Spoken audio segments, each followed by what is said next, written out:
যুবক বয়সে একটু দাঁড়িয়ে রেখে বউ নিয়ে ঘুরতে গেছে, কয় ভাবি আসসালামু আলাইকুম, সাথে চাচার খবর কি?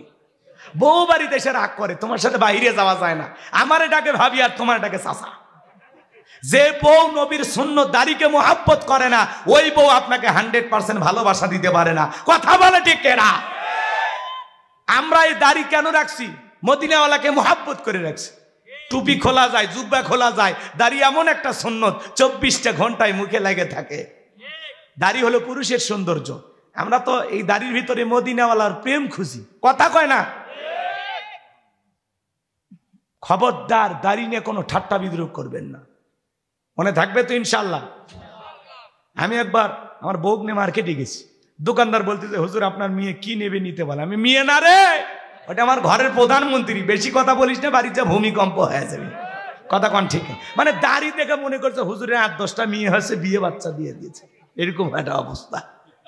রাগ করতেছেন আপনারা? এটাই আমার বড় ছেলে। রাগ করতেছেন, মন খারাপ করতেছেন আপনারা, কষ্ট নিয়েছেন ভাই। ঘরের দরজা ডাক দেয়, রে রুবেলের মাবে দরজা খোল, বেশি দেরি হলে দরজা ভেঙে ফেলে দিয়া, তোর পিঠের ওপর আজ কি যে হবি রে। ভিতর থেকে বউ বলে এটা স্বামী না সেকেন্ড আশ্রয়, সব গরম বাড়ির দরজায় যায়। কথা কন ঠিক? আগে ব্যবহার ভালো হওয়া লাগবে। অনেকে বলে হুজুর সালাম দিতে গিয়ে শরম লাগে। আমি তখন বললাম বিয়ে করছো? কি কন হুজুর, 3 সন্তানের বাপ আমি তখন বললাম বিয়ে করলে বইয়ের বাচ্চা হয়ে গেল, শরম লাগে না? সালাম দিতে গিয়ে শরম লাগে, ওটা শরম না শয়তানি? হে জোরে বলেন, শরম না শয়তানি? আজকেই বাড়িতে যা বউকে সালাম দিবেন, আসসালামু আলাইকুম, বউ হয়তো বা চমকে উঠবে, কারে সালাম দিলা? তখন বলবেন শেফালি তোরই দিলাম। তখন বলতে পারে আজকে বার কোন হুজুরের মুরিদ নিয়ে বাড়িতে ঢুকলা, সেদিনই তো মুখের গাছের কলা চুরি করলা। কারণ বউ আপনার আমার গোপন তত্ত্ব সব জানে। কথা কন ঠিক কি না? 2-4 দিন সালাম দিতে দিতে অভ্যাসে পরিণত হবে। ঘরে ঢুকে স্বামীও সালাম দেয় না, বউও দেয় না, দুইজনে বোবা। মুসলমান ঘরে ঢুকতে হলে বউ সালাম দিয়ে ঢুকবেন। সূরা নূরের 27 নম্বর আয়াতে আল্লাহ তাআলা বলেছেন, একজন মুসলমান আর এক মুসলমানের গৃহে যখন প্রবেশ করবে, ওই গৃহবাসীর অনুমতি না নিয়ে, সালাম না দিয়া কারো বাড়িতে প্রবেশ করা যাবে না। কথা বলে ঠিক না? আর আপনি রুবেল রুবেল বাদশা কয়ে বাড়ির ভিতর ঢুকে গেলেন, বাদশার বইয়ের ওন্না ঠিক নাই, ওর বোন কি করতেছে, ওর মা কি করতেছে, 100কে সিসি ক্যামেরার মতো সব দেখা শেষ। কথা কয় না গো? মুসলমান আর এক মুসলমানের গৃহে প্রবেশ করতে হলে গৃহবাসীর অনুমতি নিতে হবে, তাদেরকে সালাম দিতে হবে। সালাম দিয়া অনুমতি নিয়ে বাড়িতে ঢোকালেন। কয়জনে আমল করেন বলেন? বলেন। আমি যদি বলি ঘর থেকে বের হওয়ার একটা দোয়া আছে, কোন পা আগে দিয়ে বের হওয়া লাগে? বাড়ি থেকে যখন বের হন কোন পা আগে দেয়া লাগে? ডান পা না? দেখেন কি দোয়া পড়া লাগে বলেন, বলেন বলেন। বাড়ি থেকে বের হওয়ার সময় বাম পা দিয়ে একটা দোয়া পাঠ করা লাগে। কি দোয়া বলেন? এই যে ওই উনি আমল করে, বিসমিল্লাহি তাওয়াক্কালতু আলাল্লাহ লা হাওলা ওয়ালা কুওয়াতা ইল্লা বিল্লাহ। এটা বলে যদি ঘর থেকে বের হন, সমস্ত দুর্ঘটনা থেকে আল্লাহ তাআলা আপনাকে হেফাজত করবেন। বলেন সুবহানাল্লাহ। ঘরে যখন প্রবেশ করবেন তখন বউ বাচ্চাকে সালাম দিয়ে ডান পা দিয়ে ঢুকবেন, বের হওয়ার সময় বাম পা, ঢোকার সময় ডান পা। কি এগুলো শুনবেন গেলে কয় না হুজুর টাকা দিয়ে নিয়ে এসেছি, এলে ওয়াজ হলো। ও আমলের ওয়াজ শুনবেন না কি মাহফিল কি ঝাঁকা নাকা করার জন্য? একটু অপেক্ষা করেন, পরে সাইজ করব। ঘর থেকে যখন শুরু করছি ঘরের ভিতরেও সব ঠিক করব। কথা কন ঠিক কিনা? কষ্ট হচ্ছে আপনাদের? তাকবীর দেন, লিল্লাহি তাকবীর। তাহলে বাড়িতে যা বউকে সালাম দেবেন ইনশাআল্লাহ। যদি বউকে সালাম দেওয়ার পরে লোকজন না থাকে, বউয়ের হাতটা ধরে মুসাফা। কার হাত? শরম পাচ্ছে। বউয়ের হাত ধরে মুসাফা। এ যুবকে কার হাত? বউয়ের হাত, পাশের বাড়ি ভাবির হাত না, ধরলে ঝাঁটা দিয়ে পিটাবে। বইয়ের হাত ধরে মুসাফা করবেন। একেবারে যদি ময়দান ফাঁকা থাকে কোলাকুলি সেরে নেবেন। আপনাদের দাম্পত্য জীবনে যদি সুখ আর শান্তি পেতে চান, রসুলের 4টা সুন্নত আমল করা লাগবে। জোরে বলেন কয়টি? আরো জোরে। এ জোর হলো না। 4টি সুন্নত। ওই যে স্লোগান শোনেন না, আপনি কি দাম্পত্য জীবনে অসুখী, নানান সমস্যায় ভুগছেন? ওই সমস্যা না, আমার কাছে যেটা আছে সেটা হলো স্বামী স্ত্রীর মধ্যে কথা কাটাকাটি হবে না, ঝুট ঝামেলা হবে না, শান্তি। আপনার বউ ভালো ব্যবহার করবে, আপনি ভালো ব্যবহার করবেন। 4টা সুন্নত পরিবারে আমল করলে আপনাদের দাম্পত্য জীবনে মৃত্যু পর্যন্ত সম্পর্ক টিকে থাকার গ্যারান্টি। আল্লাহু আকবার বলেন। মাত্র নবীজির কয়টি সুন্নত আমি কি এখনই বলবো? তাহলে তো আলোচনা এলোমেলো হয়ে যাবে। ওটা শেষের দিকে মনে করায় দিন। আমার ভাইরা সামনের দিকে যায়। আমি যে কথা বলতে চাচ্ছিলাম, মন খারাপ করছেন। এই 4টা সুন্নত ঘরে আমল করবেন আপনারা? কারা কারা শোনার আগ্রহ আছে একটু হাত তোলেন তো দেখি। তার মানে এই রোগে আমরা আক্রান্ত নাকি? ঠিক আছে, এই আমলের কথা আমি বলবো, আমলের কথা। ঠিক আছে তো ইনশাল্লাহ? আমার ভাইরা চলেন সামনের দিকে যায়। আম্মা জান আয়েশা ডেকে বলেন, নবীজি সালাম দিয়া ঘরের ভিতরে যখন প্রবেশ করলেন, নবীজির চেহারার আলোতে সুইটা কই পড়ে আছে আমি পরিষ্কার দেখতে পেয়েছি। নবীর সম্মান মর্যাদা কত জানেন? এক জায়গায় ওয়াজ করতে যা বললাম, ভাই বলেন তো আমাদের নবীর নাম কি? বলে হুজুর আব্দুল কাদের জিলানী। পীর সাহেবের নাম মুখস্থ আছে কিন্তু কপাল পোড়া নবীজির নামটাও বলতে পারে না। নবীর সম্মান মর্যাদা কত জানেন? যে নবী হা বললে পুরো পৃথিবীবাসীর জন্য আল্লাহ পাক হালালে পরিণত করে দেয়, যে নবী না বললে পুরো পৃথিবীবাসীর জন্য আল্লাহ পাক হারামে পরিণত করে দেয়। আসমানের চাঁদের দিকে ইশারা করলে চাঁদ 2 টুকরো হয়ে যায়, জমিনে পা তুললে মাওলা পাকের আরশে আজিমে পৌঁছে যায়। নবীজি যেদিন মেরাজে গিয়েছিলেন, নবীজির পায়ে আল্লাহর আরশে প্রবেশ করতেছেন, পায়ের জুতা সেরা। সুবহানাল্লাহ। নবীজি একটু লজ্জা পাইছে, খেয়াল করেনি। পায়ের দিকে তাকায় যখন জুতা খুলতে চায়, আমার আল্লাহ বলে, বন্ধু জুতা খোলা লাগবে না। সুবহানাল্লাহ। কি মোহাব্বত করতেন, কি ভালোবাসা। রাগ করতেছেন? নবীকে কতটা ভালোবাসতেন। সেরা স্যান্ডেল পরে আল্লাহর আরশে গেছে। কি নবী পাইছি। নবীর দাম কত, মর্যাদা কত, সম্মান কত। সুবহানাল্লাহ। যে নবী জমিনে পথ চললে আসমানের মেঘ আসা ছায়া প্রদান করত, যেই নবীর চেহারার ওপরে মশা মাছি পড়া হারাম। নবীজি যখন ঘেমে যেতেন, আম্মা জানেরা নবীজির দিকের ঘামগুলো সুগন্ধি হিসাবে বিশেষ দিনে ব্যবহার করত, শিশিতে জমায় রাখতেন।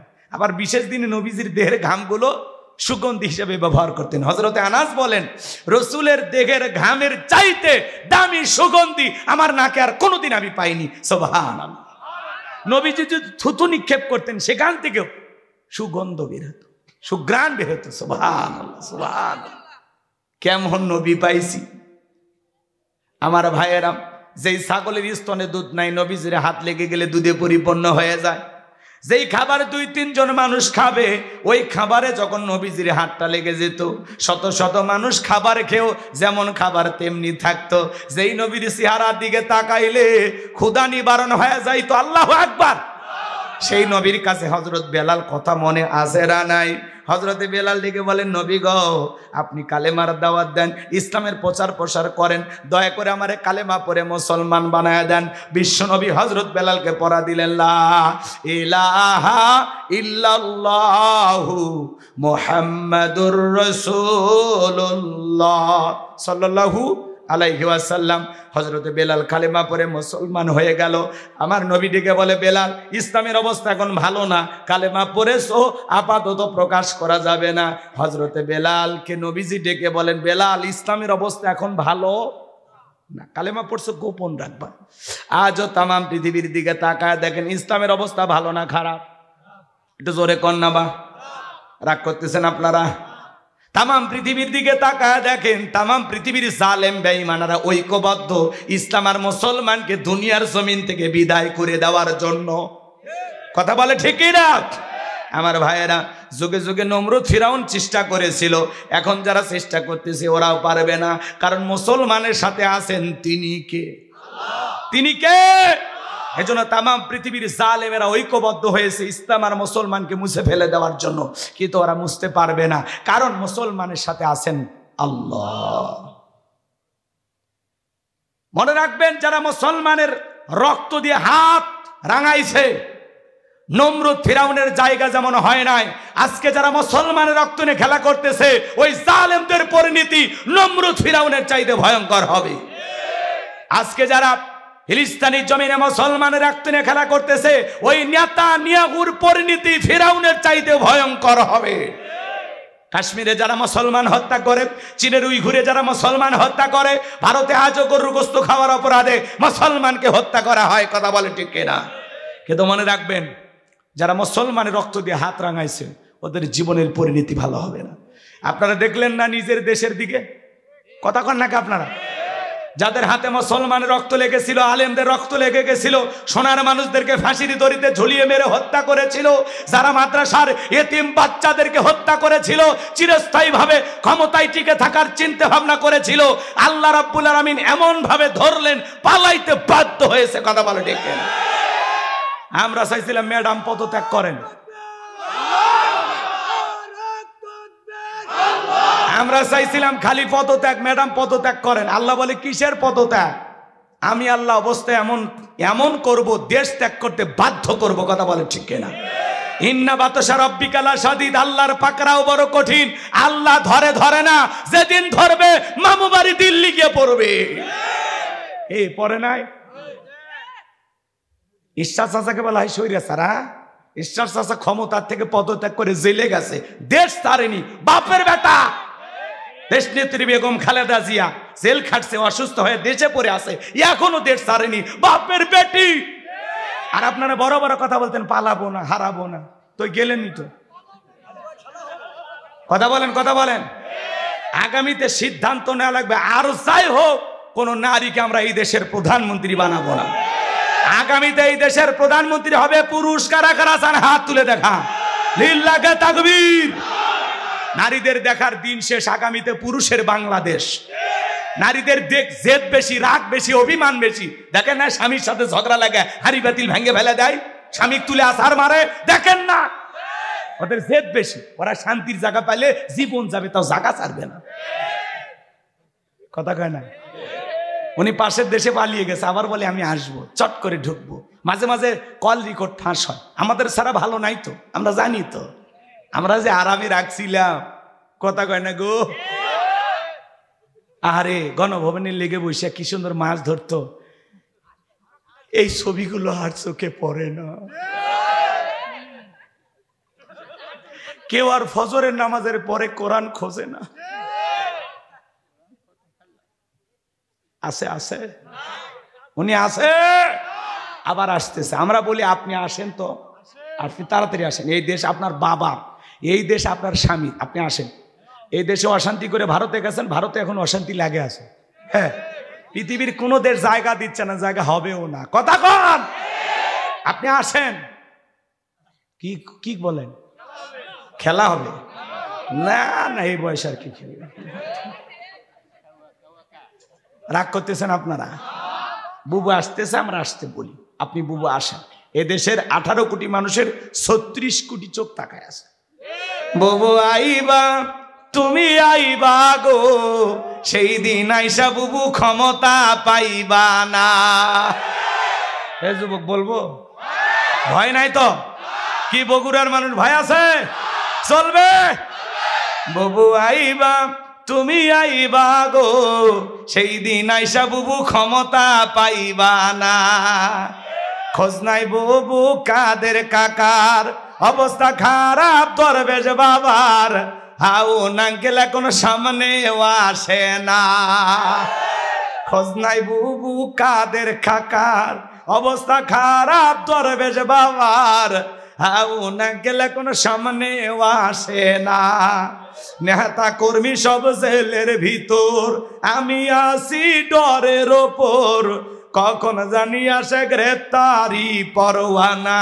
বুবু আইবা, তুমি আইবা গো, সেই দিন আইসা বুবু ক্ষমতা পাইবা না। ক্ষমতার চেয়ার থেকে নামা সহজ, কিন্তু এই চেয়ারে ওঠা কঠিন।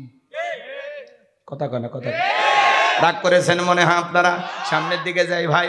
এই জন্য মনে রাখবেন, মুসলমানের রক্ত নিয়ে যারা খেলা করবে এরা কোনোদিন বিজয় লাভ করবে না। আজ হোক কাল হোক তাদেরকে পরাজয় বরণ করাই লাগবে। কথা বলেন ঠিক কিনা আমার ভাইয়েরা? এই জন্য সামনের দিকে যাই। যে কথা বলতে চাচ্ছিলাম, আমার নবী ডেকে বলে বেলাল কালেমা পড়েছো, আপাতত প্রকাশ করা যাবে না। হজরতে বেলাল ডেকে বলে নবী গো, আমার জীবনের কোনো দাম নাই। আমার মনি বোমায়কে বলেছিলাম উর্দুম্বা ছাগল পেশাব পায়খানা করে দেয়, ওই ঘরে থাকতে আমার বড় কষ্ট হয়। এই যে দুই একজন এই গজল শুনে উঠলো কে? এরা কি আওয়ামী লীগ করে নাকি? ওই 12টা পার হয়েছে, এত অস্থির কি আপনারা? দুই একজন ওঠে, কিন্তু যারা রাগ করে উঠবে বুঝবেন ও ভেজাল আছে। 16 বছরের মায় এখনো কাটেনি। কথা কন কি হয়েছে? আপনি এত অস্থির কে? 1-1.5 ঘন্টা পরে এই মাহফিল আর পাবেন? হ্যাঁ, দোকান পাওয়া যাবে, ঘর আছে, বাড়ি আছে, সব পাবেন, এটা আর পাবেন না। তো মাঝে মাঝে বাস্তবতা বলা লাগবে, একেবারে ঝিমানি ওয়াজ চলবে না। কথা কয় না গো? মাঝে মাঝে একটু জায়গা তোলা লাগবে। কি চাচা মিয়া ঠিক আছে বা? চাচা কয় চলবি বা, আর কি লাগে আমার? লিল্লাহে তাকবীর। আমার ভাইয়েরা, হজরত বেলাল ডেকে বলে নবী গো, আমার মনি বোমায়কে বলেছিলাম উর্দুম্বা ছাগল পেশাব পায়খানা করে দেয়, ওই ঘরে থাকতে আমার বড় কষ্ট হয়। ওমায় ডেকে বলে বেলাল রে, উর্দুম্বা ছাগলের দাম আমার কাছে আছে, কিন্তু তোর মতো কালো হাসি বেলালের দাম আমার কাছে নাই। জোরে কন্যা উজুবিল্লাহ। নবী গো, আপনি শুধু আমাকে দোয়া করে দেন, মৃত্যু পর্যন্ত যেন কালেমার পথে টিকে থাকতে পারি। এই কথা বলে হজরত বেলাল চলে আসলেন। পরের দিন সকালবেলা সূর্য উদয় হয়ে গেছে, অনেকটা বেলা হয়ে গেছে। বেলাল দরজা খোলে না। অন্য চাকর যারা আছে নালিশ নিয়ে চলে গেছে ওমায়ের কাছে, যা বলে নেতা এখন পর্যন্ত বেলাল দরজা খোলে নাই, তাই নাকি? বলে হ্যাঁ ঠিক আছে চলো যাই। দরজায় ডাক দেয়, হে বেলাল দরজা খোল। হজরতে বেলাল দরজা খোলে না, জোরে করে ধাক্কা মারছে যখন দরজা খুলে গেছে, তখন এইবার ওমায় তাকায়া দেখে যেই রাত্রিতে হজরতে বেলাল কালেমা পড়ে মুসলমান হয়েছে, ওই রাত্রিতে একটা উর্দুম্বা ছাগলের কাছে কোনো পেশাব পায়খানা নাই। জোরে কোন মারহাবা। এইবার ওমায় ডেকে বলে এ চাকরের দল, বেলালের বিরুদ্ধে মিথ্যা অভিযোগ দাও। তোমরা যখন ঘুমাচ্ছিলে বেলাল তখন ময়লা আবর্জনা পরিষ্কার করেছে, তাকায় দেখো না একটা উর্দুম্বা ছাগলের কাছে কোনো পেশাব পায়খানা নাই। যাও নিজেদের কাজ করো। ওদেরকে তাড়িয়ে দেওয়ার পরে এক পা দুপা করে বেলালের কাছে চলে গেলেন। হজরতে বেলাল দেয়ালে পিঠটা লাগাইয়া জিব্বা নাড়ায় জিকিরি করে কার? এবার হজরত বেলালকে পাইয়া হালকা করে ধাক্কা মারছে, যখন জবান দিয়ে কালেমার আওয়াজ বের হয়েছে, তখন এইবার ওমায় ডেকে বলে বেলাল তোর জবান দিয়ে কি শুনলাম? হজরতে বেলাল ডেকে বলে মুসলমান হয় যারা মিথ্যা কথা বলবে না তারা, ওকুলু কওলাং সাদীদা। মুসলমান হবে যারা সত্যবাদী। কথা বলেন, মুসলমান হবে কি? সত্যবাদী। মুসলমান কখনো মিথ্যা কথা বলতে পারে না, মুসলমান হবে সত্যবাদী। আর আমরা কি করি? মিথ্যা বলতে বলতে চেহারা বেঁকা হয়ে গেছে, এক পা কবরে চলে গেছে। ভরা পেটেও মিথ্যা, খালি পেটেও মিথ্যা, ঘুমানোর আগেও মিথ্যা, ঘুম থেকে উঠেও মিথ্যা। এত মিথ্যা কথা বলে শয়তান পর্যন্ত বলে আমি এত খারাপ না। কথা কোন ঠিক কিনা? মুসলমান কখনো মিথ্যাবাদী হতে পারে? মুসলমান হবে সত্যবাদী। হজরত বেলাল ডেকে বলে গতকাল রাত্রিতে নবীজির হাতে হাত রেখে আমি কালেমা পড়ে মুসলমান হয়েছি, তাই নাকি? বলে হ্যাঁ ঠিক আছে বেলাল, শোন এখনো সময় আছে, তোরে উর্দুম্বা ছাগলের মালিক বানায় দেব, থাকার জন্য ভালো ঘরের ব্যবস্থা করে দেব। বেলাল রে এখনো সময় আছে, আব্দুল্লাহর বেটা মুহাম্মদ সাল্লাল্লাহু আলাইহি সাল্লামের ধর্ম ত্যাগ করে আবার বাপদাদার ধর্মে ফিরে আয়। হযরতে বেলাল ডেকে বলে ও মাইয়া, দুনিয়ার পার্থিব সম্পদের বিনিময়ে বেলাল তার ঈমান বিক্রি করবে না। এই কথা শোনার পরে ওমায় ডেকে বলে বেলাল রে আমার কথা না শুনলে বড় নেতা আবু জেলকে খবর দেব। হযরতে বেলাল দিকে বলে কোন বড় নেতা ছোট নেতা এখন কাউকে গোনার টাইম নাই। আমি দুনিয়ার কোন আবু জেলকে ভয় করি না, আমি ভয় করি আমার আল্লাহকে। এইবার ওমায় দৌড়ে চলে গেল আবু জেলের বাড়িতে, যা বলে নেতার সংবাদ খুব খারাপ। কি হয়েছে? বলে আমার বাড়ি কি তো দাস বেলাল কালেমা পড়ে মুসলমান হয়েছে, তাই নাকি? বলে হ্যাঁ ঠিক আছে যাও আমি আসতেছি। আবু জেলের একটা বিশেষ বাহিনী ছিল যাদের কাজই হলো মুসলমানদের উপর নির্যাতন জুলুম চালানো। আজও তাম পৃথিবীর দিকে তাকায় দেখবেন জালেমদের বিশেষ একটা বাহিনী থাকে যাদের কাজই হলো টুপিওয়ালা দাড়িওয়ালা ইমানদার আল্লাহওয়ালা আলেমদের উপর নির্যাতন জুলুম চালানো। ওদের একটা বিশেষ বাহিনী থাকে, টার্গেট করে করে নিয়ে যায়। কথা কয় না গো? ছিল না এরকম? আয়না ঘর, হ্যাঁ আয়না ঘর আছে। এইরকম যে একটা ঘর আছে পৃথিবীতে আমরা জানতাম না, এরা আমাদের নাম শোনাইল। কথা বলেন ঠিক না? যারা আয়না ঘর বানিয়েছে একদিন বলা যায় না ওরা সে আয়না ঘরের বাসিন্দা হতে পারে। কথা কন ঠিক না? মাজান দুনিয়ার খেলা দুনিয়াতে একদিন শোধ হবে। ওরা যে অত্যাচার জুলুম করেছে ওই রকম কিছু না কিছু হলেও তো হবে দুনিয়ায়। একেবারে শাহী বাদশার মতো তো হবে না, কিছু তো বিপদ ওদের জীবনেও আসে। কথা কয় না গো? ওই যে সিরিয়ার বাদশা দেখলেন না, পালায় গেছে, 24 বছর জুলুম করেছিল বাশার আল আসাদ। ও ওইরকম বিমানে চড়ে পালায় গেছে। 24 বছর জুলুম করেছিল, 2 যুগ। ওর ওখানেও নাকি ওইরকম আয়না ঘর পাওয়া গেছে। জালেমেরা তো এরকম, মানে যারাই প্রতিবাদ করে, সকালে প্রতিবাদ করছে, রাতে যায় তুলে নিয়ে যায়, হয় করস পায়, না হয় ঘুম, না হয় খুন, না হয় আয়না ঘর, কোথাও না কোথাও রেখে দেয়। কথা কন ঠিক না? রাগ করতেছেন মনে হয় আপনারা। আমার ভাইয়েরা সামনের দিকে যায়। আমি যে কথা বলতে চাচ্ছিলাম গভীর মনোযোগ দিয়ে কথাগুলো শোনা যায়। আবু জেহেল তার বিশেষ বাহিনী নিয়া ওমায়ের বাড়িতে হাজির হয়ে গেল। নাইকে বলে বেলাল এই দিকে আয়। বেলাল এসব কি শুনছি, তুমি নাকি মুসলমান হয়েছো? হযরতে বেলাল ডেকে বলে হ্যাঁ, যা শুনেছেন সত্য, আমি মুসলমান হয়ে গেছি। এইবার আবু জেহেল ডেকে বলে বেলাল তোরে উটদুম্বা ছাগলের মালিক বানায় দেব, থাকার জন্য ভালো ঘর দেব, ব্যবসা বাণিজ্য যদি করতে চাও দেড়হাম টাকা পয়সা ঝাল লাগে দেব। বেলাল তুমি চাইতে দেরি, তোমার চাহিদা পূরণ করতে আমরা দেরি করব না। হযরতে বেলাল ডেকে বলে আবু জেহেল রে, দুনিয়ার সব সম্পদ যদি দিতে চাও, দুনিয়ার সব সম্পদ ছাড়তে রাজি, কিন্তু নবীজির কালেমা ছাড়তে রাজি নাই। আল্লাহু আকবার। বেলালের মতো যারা খাঁটি ইমানদার এদেরকে টাকা দিয়া কেনা যায় না, কিন্তু মুনাফিক মার্কা মুসলমান যারা টাকার কাছে বিক্রি হয়, তারা টাকা যেই দিকে ওদের ফতুয়া সেই দিকে, টাকার জোরে ওদের ফতুয়া ঘরে, টাকা পাইলে ওরা বাতিলের পাছাটা গোলাম হয়। কথা বলেন, কথা বলেন, এরকম আছে না নাই? রাগ করতেছেন আপনারা মনে হয়। আমার ভাইয়েরা এক প্যাকেট বিরিয়ানি কয় পাইলে কয় ম্যাডাম আপনি জান্নাতি, ও জান্নাতের ঠিকাদারি নিয়ে বসে আছে। এরকম মুসলমান আমাদের সমাজে আছে না? না, টাকা পাইলে বৈধকে অবৈধ বলে চালিয়ে দেয়, আর অবৈধকে বৈধ বলে চালিয়ে দেয়। টাকা পাইলে বলে ওই সরকার, ওই রাষ্ট্রপ্রধান যেই দিকে ফতুয়া দিতে বলে ওই দিকে ঘুরে পেশা বলে হ্যাঁ ঠিক ঠিক ঠিক। কথা কি বুঝতে পারতেছেন? রাগ করবেন না বাবাজিরা। হযরতে বেলাল ডেকে বলে আবু জেহেল রে, দুনিয়ার সব সম্পদ যদি দিতে চাও, দুনিয়ার সব সম্পদ ছাড়তে রাজি, নবীজির কালেমা ছাড়তে রাজি নাই। এই বাহার আবু জেহেল ডেকে বলে বেলাল এত বড় লোভনীয় প্রস্তাব দিলাম, রাজি হইলা না, সোজা আঙ্গুলে ঘিউ না উঠলে আঙ্গুলে একটু বাঁকা করা লাগবে। এই কথা বলে যুবকদেরকে লিলে দিল চাবুক দিয়ে পিটাও। হযরতে বেলালকে চাবুক দিয়ে পিটানো শুরু হয়ে গেল। এরা যত জোরে চাবুক মারে বাজান, বেলাল তত জোরে আল্লাহর নামের জিকির করে। চাবুক দিয়ে পিটাইতে পিটাইতে কালো চামড়া গুলো ফেটে রক্ত জোড়া শুরু হয়ে গেল।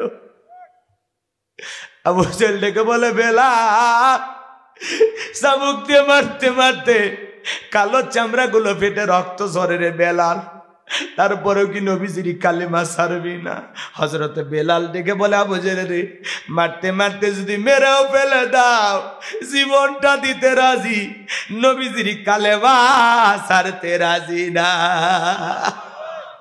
এইবার আবু জেহেল বলে যুবকের দল বেলালের পায়ে রশি দিয়া বাঁধো, উটের পায়ের সাথে বাঁধো, পাটা বাইন্দা উটের পায়ের সাথে লাগাইয়া মরুভূমির উত্তপ্ত গরম বালিতে শেষরায়া শেষরায়া ঘোরা হলো। আরবের বালিগুলো এত গরম, চাল দিলে মুড়ি হয়ে যাবে। ওই বেলাল, এ বেলাল তারপরে কি নবী মুহাম্মাদের কালেমা ছাড়বি না?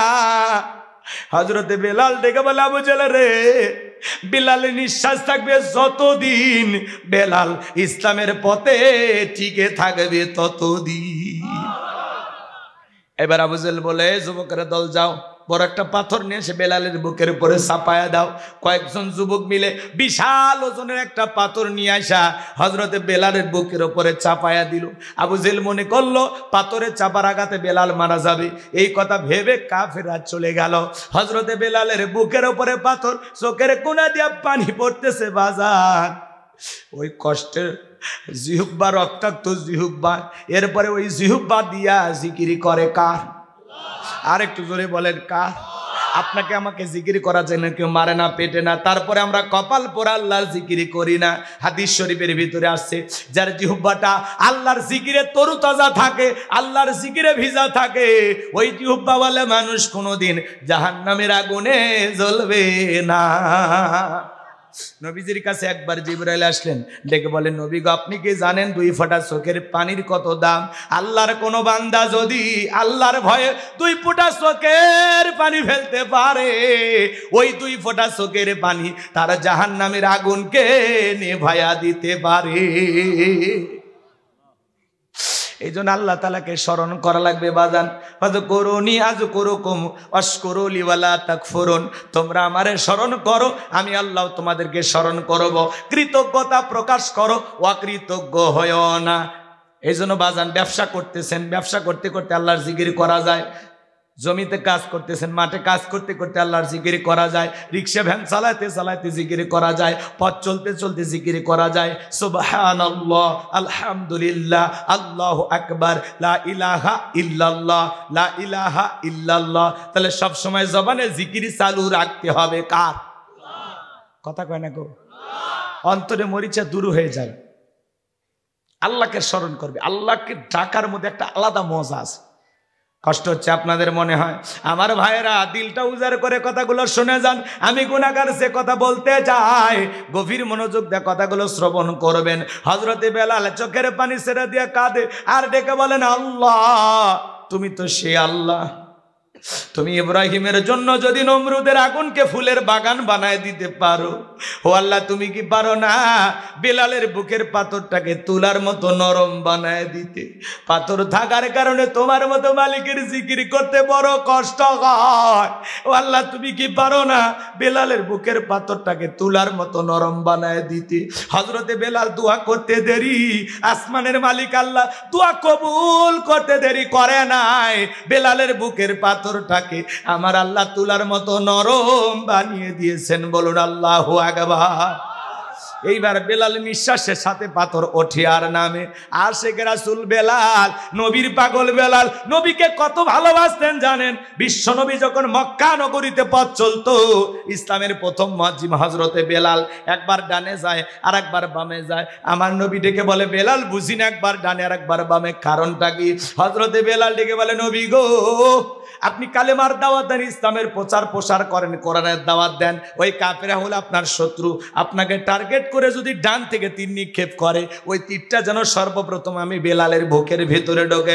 আবার যদি বাম থেকে নিক্ষেপ করে, ওই তীরটা যেন সর্বপ্রথমে আমি বেলালের বুকের ভিতরে ঢোকে। আমি বেলাল মারা গেলে ইসলামের ক্ষতি হবে না, আপনি নবী মারা গেলে ইসলাম আর মাথা উঁচু করে সামনের দিকে দাঁড়াবে না। নিজের জীবনের বিনিময়ে আগলায় রাখতেন বিশ্ব নবীকে বেলাল। বলেন আল্লাহু আকবার। যেদিন নবীজি ইন্তেকাল করেছিল, ছোট্ট বাচ্চার মতো বেলাল ফুপিয়ে কান্না করে। বেলালের চোখের পানি যেন কোনো বাদ মানে, 2 গাল বেয়ে বেয়ে পানি পড়ে যায়। সাহাবাই কিরাম ডেকে বলে বেলাল এইভাবে কান্না করো না।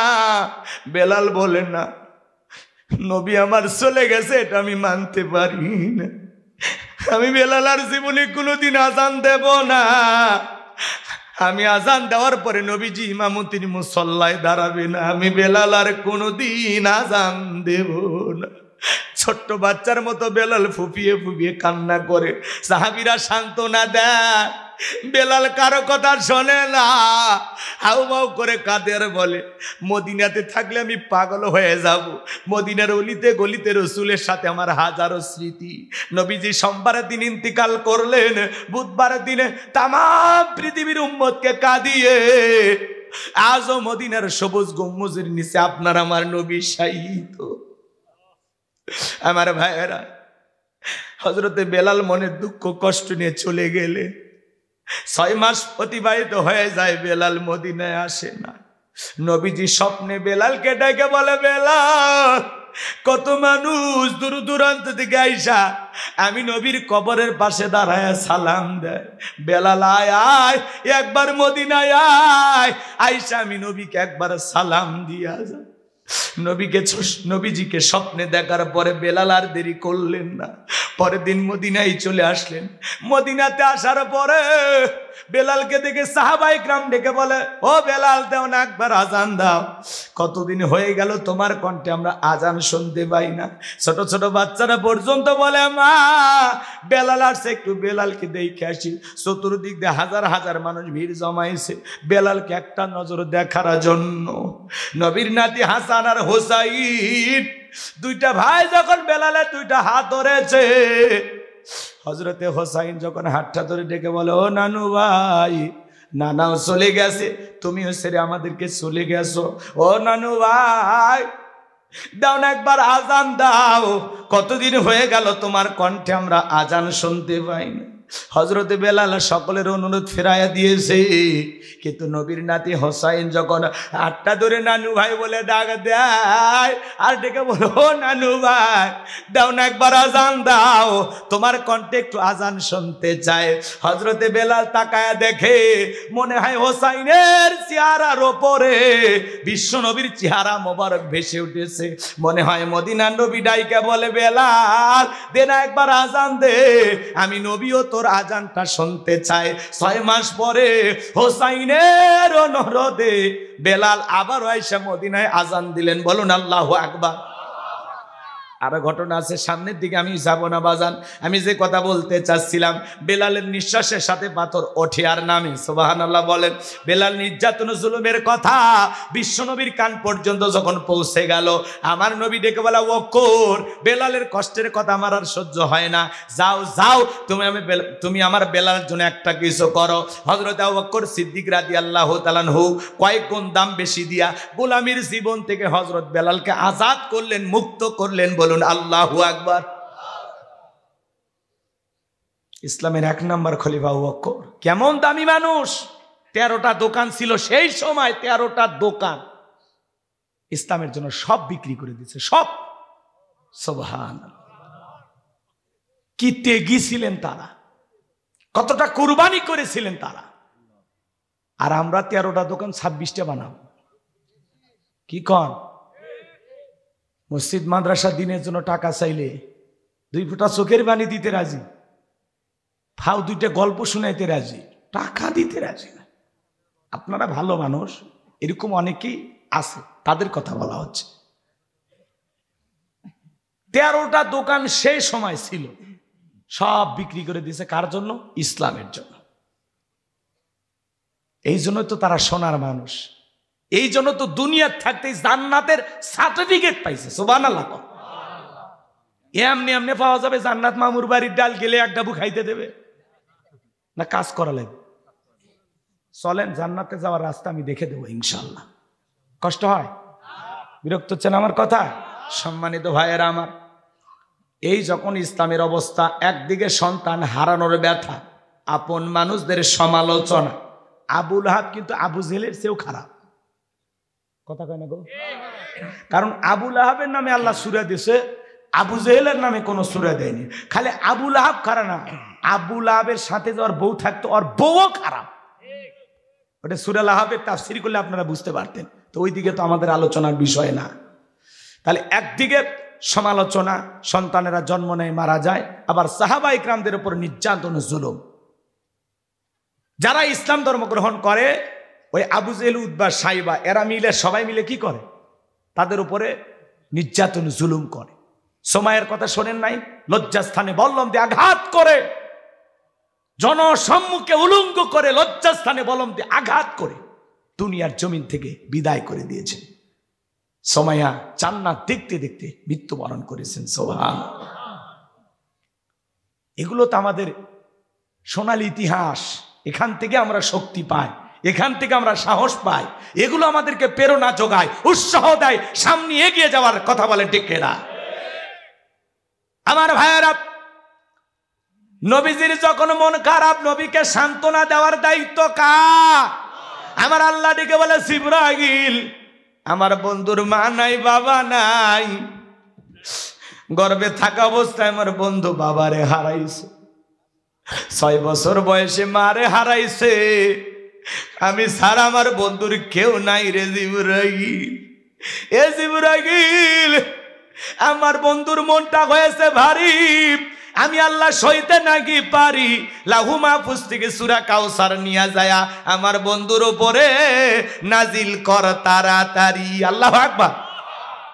আমার নবী ডেকে বলেন, ও আনাস, তোমরা জানো আমার মনটা কেন খারাপ, আমার কষ্ট পাওয়ার কারণ কি?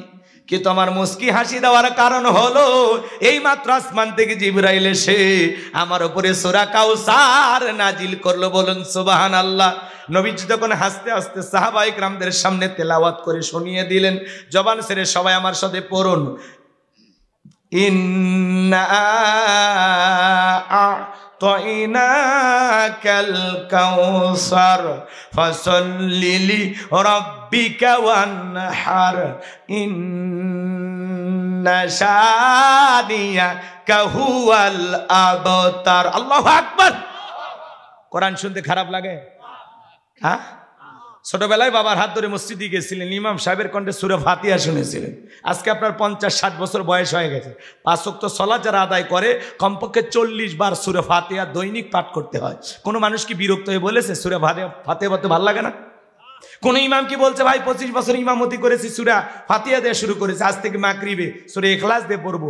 হুজুর যদি শুরুতেই বলে কুল হুয়াল্লাহু আহাদ, আপনারা পিছন থেকে কি বলবেন? আল্লাহু আকবার। হুজুর আগে সূরা ফাতিহা পড়েন, এরপরে অন্য সূরা ধরেন। যেই হুজুর সূরা ফাতিহা ছাড়া নামাজ পড়াইতে চায়, বিনা বেতনে চাকরি করলেও তার পিছনে নামাজ পড়বো না, কারণ সূরা ফাতিহা ছাড়া নামাজ হবে না। রাগ করছেন? কোরআনের ভিতরে আল্লাহ তাআলা একটা আলাদা আকর্ষণ দিয়েছেন। কোরআন হলো উম্মতে মুহাম্মাদের জন্য জীবন্ত মুজিজা। সুবহানাল্লাহ। এই কোরআনের ভিতরে আল্লাহ এমন একটা মধু দিয়েছে, কিয়ামত পর্যন্ত এই কোরআন মুসলমানের কাছে কখনো বিরক্ত লাগবে না।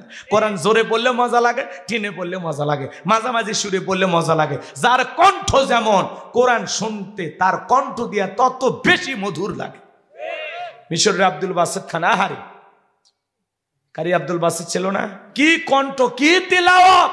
কান ধরে যখন ঝুঁকে ঝুঁকে একটু টান দিতেন, মনে হয় কোরআন নাজিল হচ্ছে। সুবহানাল্লাহ। এই যে এখন আমাদের বিশ্ব চ্যাম্পিয়ন হাফিজের যারা বের হচ্ছে, তাদের কণ্ঠ, সালে আহমেদ তাকরিম, কি কণ্ঠ, দিলটা ভরিয়া যায়। সুবহানাল্লাহ, সুবহানাল্লাহ। কোরআন পড়তে হবে মনোযোগ দিয়ে। এই সূরাটা যদি টানিয়ে পড়া হয় মজা আছে না?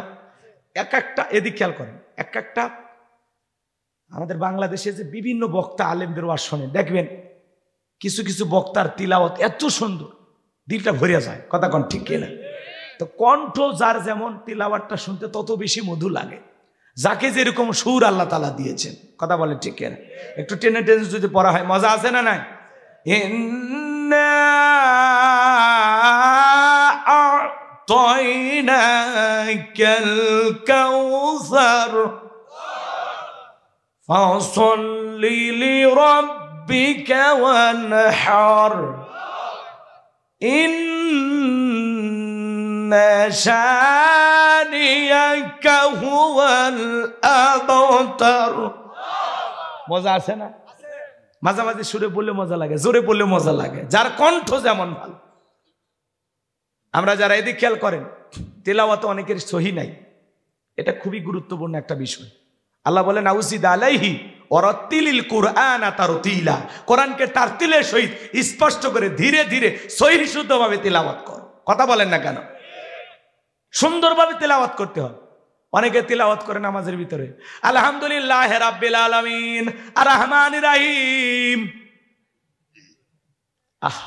নামাজ ভঙ্গের কারণ আছে 19টি। তার 1 নম্বর কারণ, নামাজের ভিতরে অশুদ্ধ তিলাওয়াত করলে নামাজ হবে। তাহলে সন্তানদেরকে যদি সহি শুদ্ধ তিলাওয়াত শেখাইতে চান, তাহলে মাদ্রাসায় পড়ানো দরকার আছে না নাই? এ জোরে বলেন, দরকার আছে না নাই? তিলাওয়াতের দিক দিয়ে বিশ্ব চ্যাম্পিয়ন হলো মহিলারা। এরা যদি কোরআন টানতে ধরে, বাপ রে বাপ। আলিফ লাম মিম যালিকাল কিতাবু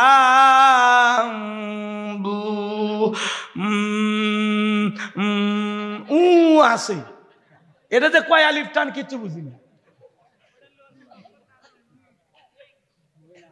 এই জন্য মেয়ে বাচ্চাদেরকে ছোটবেলায় নুরানি মাদ্রাসায় পড়াবেন, দেখবেন 2-3 বছর পড়লে বাচ্চাটার তিলাওয়াত সহি হবে, সুন্দর তিলাওয়াত শিখবে। সন্তানদেরকে এই জন্য মাদ্রাসায় পড়ানো ছাড়া বিকল্প কোনো রাস্তা খোলা। 3-4 বছর অন্তত মিনিমাম 3-4 বছর মাদ্রাসায় পড়ান, এরপরে ডাক্তার ইঞ্জিনিয়ার যা খুশি বানান, সমস্যা নেই। ছোটবেলায় যদি কোরআনের হাফেজটা বানাইতে পারেন আলহামদুলিল্লাহ, ডাক্তার কিন্তু হাফেজ, সে আদর্শ ডাক্তার হবে। কথা কন, হাফেজ ইঞ্জিনিয়ার আদর্শ ইঞ্জিনিয়ার হবে, হাফেজ নেতা আদর্শ নেতা হবে, গুমসুর ডালসুর হবে না। কথা কন, বিকাশের টাকা চোর হবে না। নেতা আছে না, সামনের দিকে যাই, বলবো নি, কষ্ট হয়, কষ্ট হয়। আমি কি বলবো না, দোয়া করব। তাহলে তিলাওয়াত সহি শুদ্ধ শিখবেন তো ইনশাআল্লাহ। দুনিয়ার সব বুঝি, ব্যবসা বুঝি, বাণিজ্য বুঝি, ক্ষেত খামার বুঝি, সব বুঝি গো।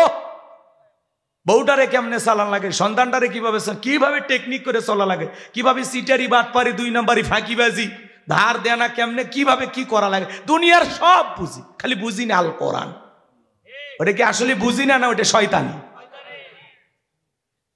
আপনি দুনিয়ার এত কিছু বোঝেন, মুরব্বী মানুষ কিচ্ছু বোঝে না, তাও টাচ মোবাইল চালায়, চশমা লাগে, চশমা লাগে, পেপার পড়ে, কথা কয় না গো, আল্লাহর কোরআন পড়তে পারে না।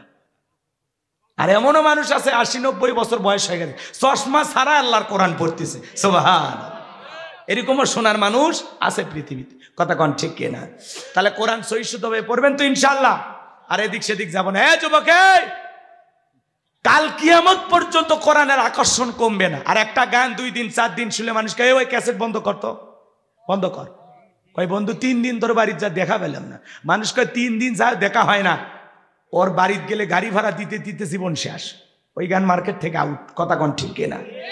একটা গান 2 বার 3 বার 4 বার 5 বার 50 বার মানুষ শুনে কয় বিরক্ত হয়ে যায়, কয় বন্ধ কর। কিন্তু কোরআনের ভিতরে আল্লাহ এমন আকর্ষণ দিয়েছে, আজ পর্যন্ত কোনো মানুষ বিরক্ত প্রকাশ করেনি, সুবহানাল্লাহ। এই মধু, এই আকর্ষণ দিয়েছেন তিনি কে? আরেকটু জোরে কন কে? তাহলে কোরআনের সাথে সম্পর্ক রাখবো তো ইনশাল্লাহ। তাহলে যুবক, গান বাজনা ছেড়ে দাও, কোরআনের দিকে আসো, মনে থাকবে তো ইনশাল্লাহ। তোদের পায়ে হাত দিয়ে অনুরোধ করি, পরিবর্তন হয়ে যাও। তোমাদের জন্য সামনে কিছু কথা বলবো, সামনে। এই তো চলো এবার আয়াতের তাফসিরে চলে যায়। কষ্ট হয়, কষ্ট হয়। 1 নম্বর আয়াত আল্লাহ রাব্বুল আলামিন বলেন, ইন্না আ'তাইনাকাল কাউসার। আল্লাহু আকবার। আবার আল্লাহ রাব্বুল আলামিন বলেন, অবশ্যই আমি আল্লাহ পাক আপনাকে হাউজে কাউসার দান করেছি। ইন্না আ'তাইনাকাল কাউসার, নিশ্চয়ই আমি আল্লাহ পাক আপনাকে হাউজে কাউসার দান করেছি। এই হাউজে কাউসারের পানি আল্লাহ পাক পৃথিবীর অন্য কোনো পয়গাম্বরকে দেন নাই। আপনার আমার নবীকে আল্লাহ পাক হাউজে কাউসার গিফট করেছেন, ভালোবেসে দান করেছেন। সুবহানাল্লাহ কোন? হাউজে কাউসারের পানি দুধের মতো সাদা, মধুর চাইতে মিষ্টি, পানির চাইতেও ক্লিয়ার। ওই কঠিন কিয়ামতের ময়দানে যেদিন বিচার দিবস কায়েম হয়ে যাবে, বিচার দিবসের একদিন হবে 50,000 বছরের সমান। যেদিন সূর্য সোহাত মাথার উপরে চলে আসবে, যেদিন জমিন হবে তামার জমিন, বেঈমানদের জুহুব্বাটা কুকুরের মতো ঝুলে আসবে নাভি পর্যন্ত। যেদিন পাহাড় পর্বত নদী নালা খাল বিল কোনো কিছু থাকবে না, বিল্ডিং ইমারত পৃথিবীর এই আলিশান বাড়িগুলো কোনো কিছু থাকবে না। কুল্লু মান আলাইহা ফান, পৃথিবীর সব কিছু আল্লাহ তাআলা ধ্বংস করে দেবেন ওই কঠিন কিয়ামতের ময়দানে। যেদিন বিচার দিবস কায়েম হয়ে যাবে বাজার, সেদিন মা তার সন্তানের পরিচয় দেবে না, স্বামী স্ত্রীর পরিচয় দেবে না, ভাই ভাইয়ের পরিচয় দেবে না। ওই কঠিন কিয়ামতের ময়দানে আল্লাহর আরশের নিচে আল্লাহ তাআলা শাস্তিরুণীর মানুষকে ছায়া দিবেন। শাস্তিরুণীর মানুষ যারা আশ্রয় পাবে তারা আল্লাহ, এদিক খেয়াল করেন, আল্লাহর আরশের নিচে বৈশা কিয়ামতের ফাইনাল খেলা তারা উপভোগ করবে। আল্লাহর আরশের নিচে শাস্তিরুণীর মানুষকে আল্লাহ ছায়া দিবেন। এটা কিয়ামতের ময়দানে তৈরি করা আল্লাহর ভিআইপি গ্যালারি। সুবহানাল্লাহ কোন? যে কোনো মানুষকে ওই জায়গায় জায়গা দেবেন আল্লাহ, শাস্তিরুণীর মানুষকে দেবেন। কিয়ামতের ময়দানে, হাসরের ময়দানে মানুষ খালি পানি পানি বলে চিৎকার মারবেন। আমার আপনার নবী হাউজে কাউসারের পেয়ালা নিয়ে দাঁড়িয়ে থাকবেন। মানুষ দলে দলে নবীজির কাছে যাবেন হাউজে কাউসারের পানি পান করার জন্য। আমার ভাইয়েরা, কিছু মানুষের সামনে আল্লাহ তাআলা পর্দার আবরণ তৈরি করে দেবেন। আমার আল্লাহ যখন পর্দার আবরণ আমার আল্লাহ যখন তৈরি করে দিবেন, আমার নবী তখন ডেকে বলবেন, আল্লাহ সংখ্যায় আমি আমার অনেক উম্মতকে দেখতে পাইলাম, কেন জানি সংখ্যাটা কমে গেল, বুঝতে পারলাম না। আমার নবী তখন, আমার আল্লাহ তখন ডেকে বলবেন, বন্ধু পাইকারি দরে আপনি তো সবাইকে হাউজে কাউসারের পানি পান করাইতে পারবেন না। দুনিয়ার জীবনে দুইটা অপরাধ করেছিল যারা, হাউজে কাউসারের পানি আজকে পাবে না তারা। কয়টা অপরাধ? জোরে বলেন কয়টা? জানার দরকার নাই। ওই দুইটা অপরাধ আপনার আমার ভিতরেও থাকতে পারে, কথা কোন ঠিক না? পরিবর্তন হয়ে যাব, শুনে পরিবর্তন হয়ে যাব ইনশা। তাহলে দুইটা অপরাধ কি বলবো? বলবো একটু মনোযোগ দিয়ে শোনেন ভাইয়েরা আমার। নবীজি হাউজে কাউসারে পেয়ালা নিয়ে দাঁড়িয়ে আছেন, চিন্তা করা যায় হযরত আবু বকর পেয়ালাগুলো ভরা দিবেন, মাঝখানে দাঁড়িয়ে থাকবেন হযরত ওমর। হযরত ওমর আবু বকরের হাত থেকে নিয়ে নবীজির হাতে দিবেন। আর নবীজি হাউজে কাউসারের পেয়ালা তার আদরের উম্মতদেরকে খুঁজে খুঁজে হাউজে কাউসারের পানি পান করাবেন। বলুন সুবহানাল্লাহ। নবীজির হাতে এক পেয়ালা হাউজে কাউসারের পানি পান করলে জান্নাতে ঢোকা পর্যন্ত তার আর তৃষ্ণা লাগবে না। নবীজির হাতে কঠিন কিয়ামতের ময়দানে হাউজে কাউসারের পানি কারা কারা পান করতে চান? দুই হাত তুলে আল্লাহকে দেখান, দেখান, দেখান। আল্লাহ তাআলা দেখতেছেন আসমান থেকে, দেখে না? আমার আল্লাহ দেখে কি না? দেখে না? কেউ যেটা দেখে না দেখে কে? কেউ যেটা শোনে না শোনে কে? কেউ যেটা দেয় না দেয় কে? তাহলে চাইতে হবে কার কাছে? আল্লাহ পাক আমাদের সবাইকে কঠিন কিয়ামতের ময়দানে নবীজির হাতে হাউজে কাউসারের পানি পান করা তৌফিক দান করুন। জোরে বলুন আমিন। আর একটু জোরে বলুন আমিন। আরো একবার বলুন আমিন। হাত নামান। হাউজে কাউসারের পানি চাইলেন আর পাইলেন অত সহজ?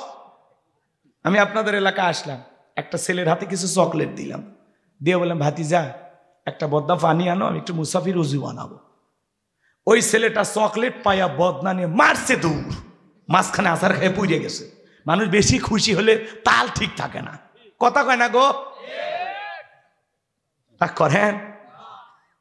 ওই পড়ে যা হাঁটু চুলে গেছে, রক্ত বের হয়েছে, ব্যথাও পাইছে, কিন্তু চকলেট থাকার কারণে উঠে দাঁড়াইয়া বদনা ভরিয়া পানি নিয়ে আমার সামনে আছে। আমি তখন বললাম, বাবা এই পানিটা আনতে গিয়ে তোমার কষ্ট হয়েছে, মাঝপথে আসার খাইছো, ব্যথা পাইছো, রক্ত বের হয়েছে, হাঁটু চুলছে মনে হয়। তখন ওই চকলেটের খুশির কারণে বলতেছে, এরকম কত আমি পড়ে যাই, আমার কিছুই হয় না। এই খুশিটা কিসের কারণে? চকলেটের কথা কোন ঠিক কিনা? কঠিন কিয়ামতের ময়দানে নবীজির হাতে এক পেয়ালা হাউজে কাউসারের পানি যদি আপনার আমার তকদিরে, ভাগ্যে, কিসমতে, নসিবে আল্লাহ রাখেন, আর যদি জুটে যায়, পান করার যদি ভাগ্য হয়, আর আল্লাহর আরশের নিচে 7 শ্রেণীর মধ্যে যে কোনো এক শ্রেণীতে, যে কোনো এক ক্যাটাগরিতে আল্লাহ যদি অংশগ্রহণ করার সুযোগ করে দেয়, তাহলে আল্লাহর আরশের নিচে ছায়া আর নবীজির হাতে হাউজে কাউসারের পানি, কিয়ামতের কঠিন দিন আপনার কাছে কঠিন মনে হবে না, আল্লাহ সহজ করে দেবেন। একটু জোরে কর না সুবহানাল্লাহ।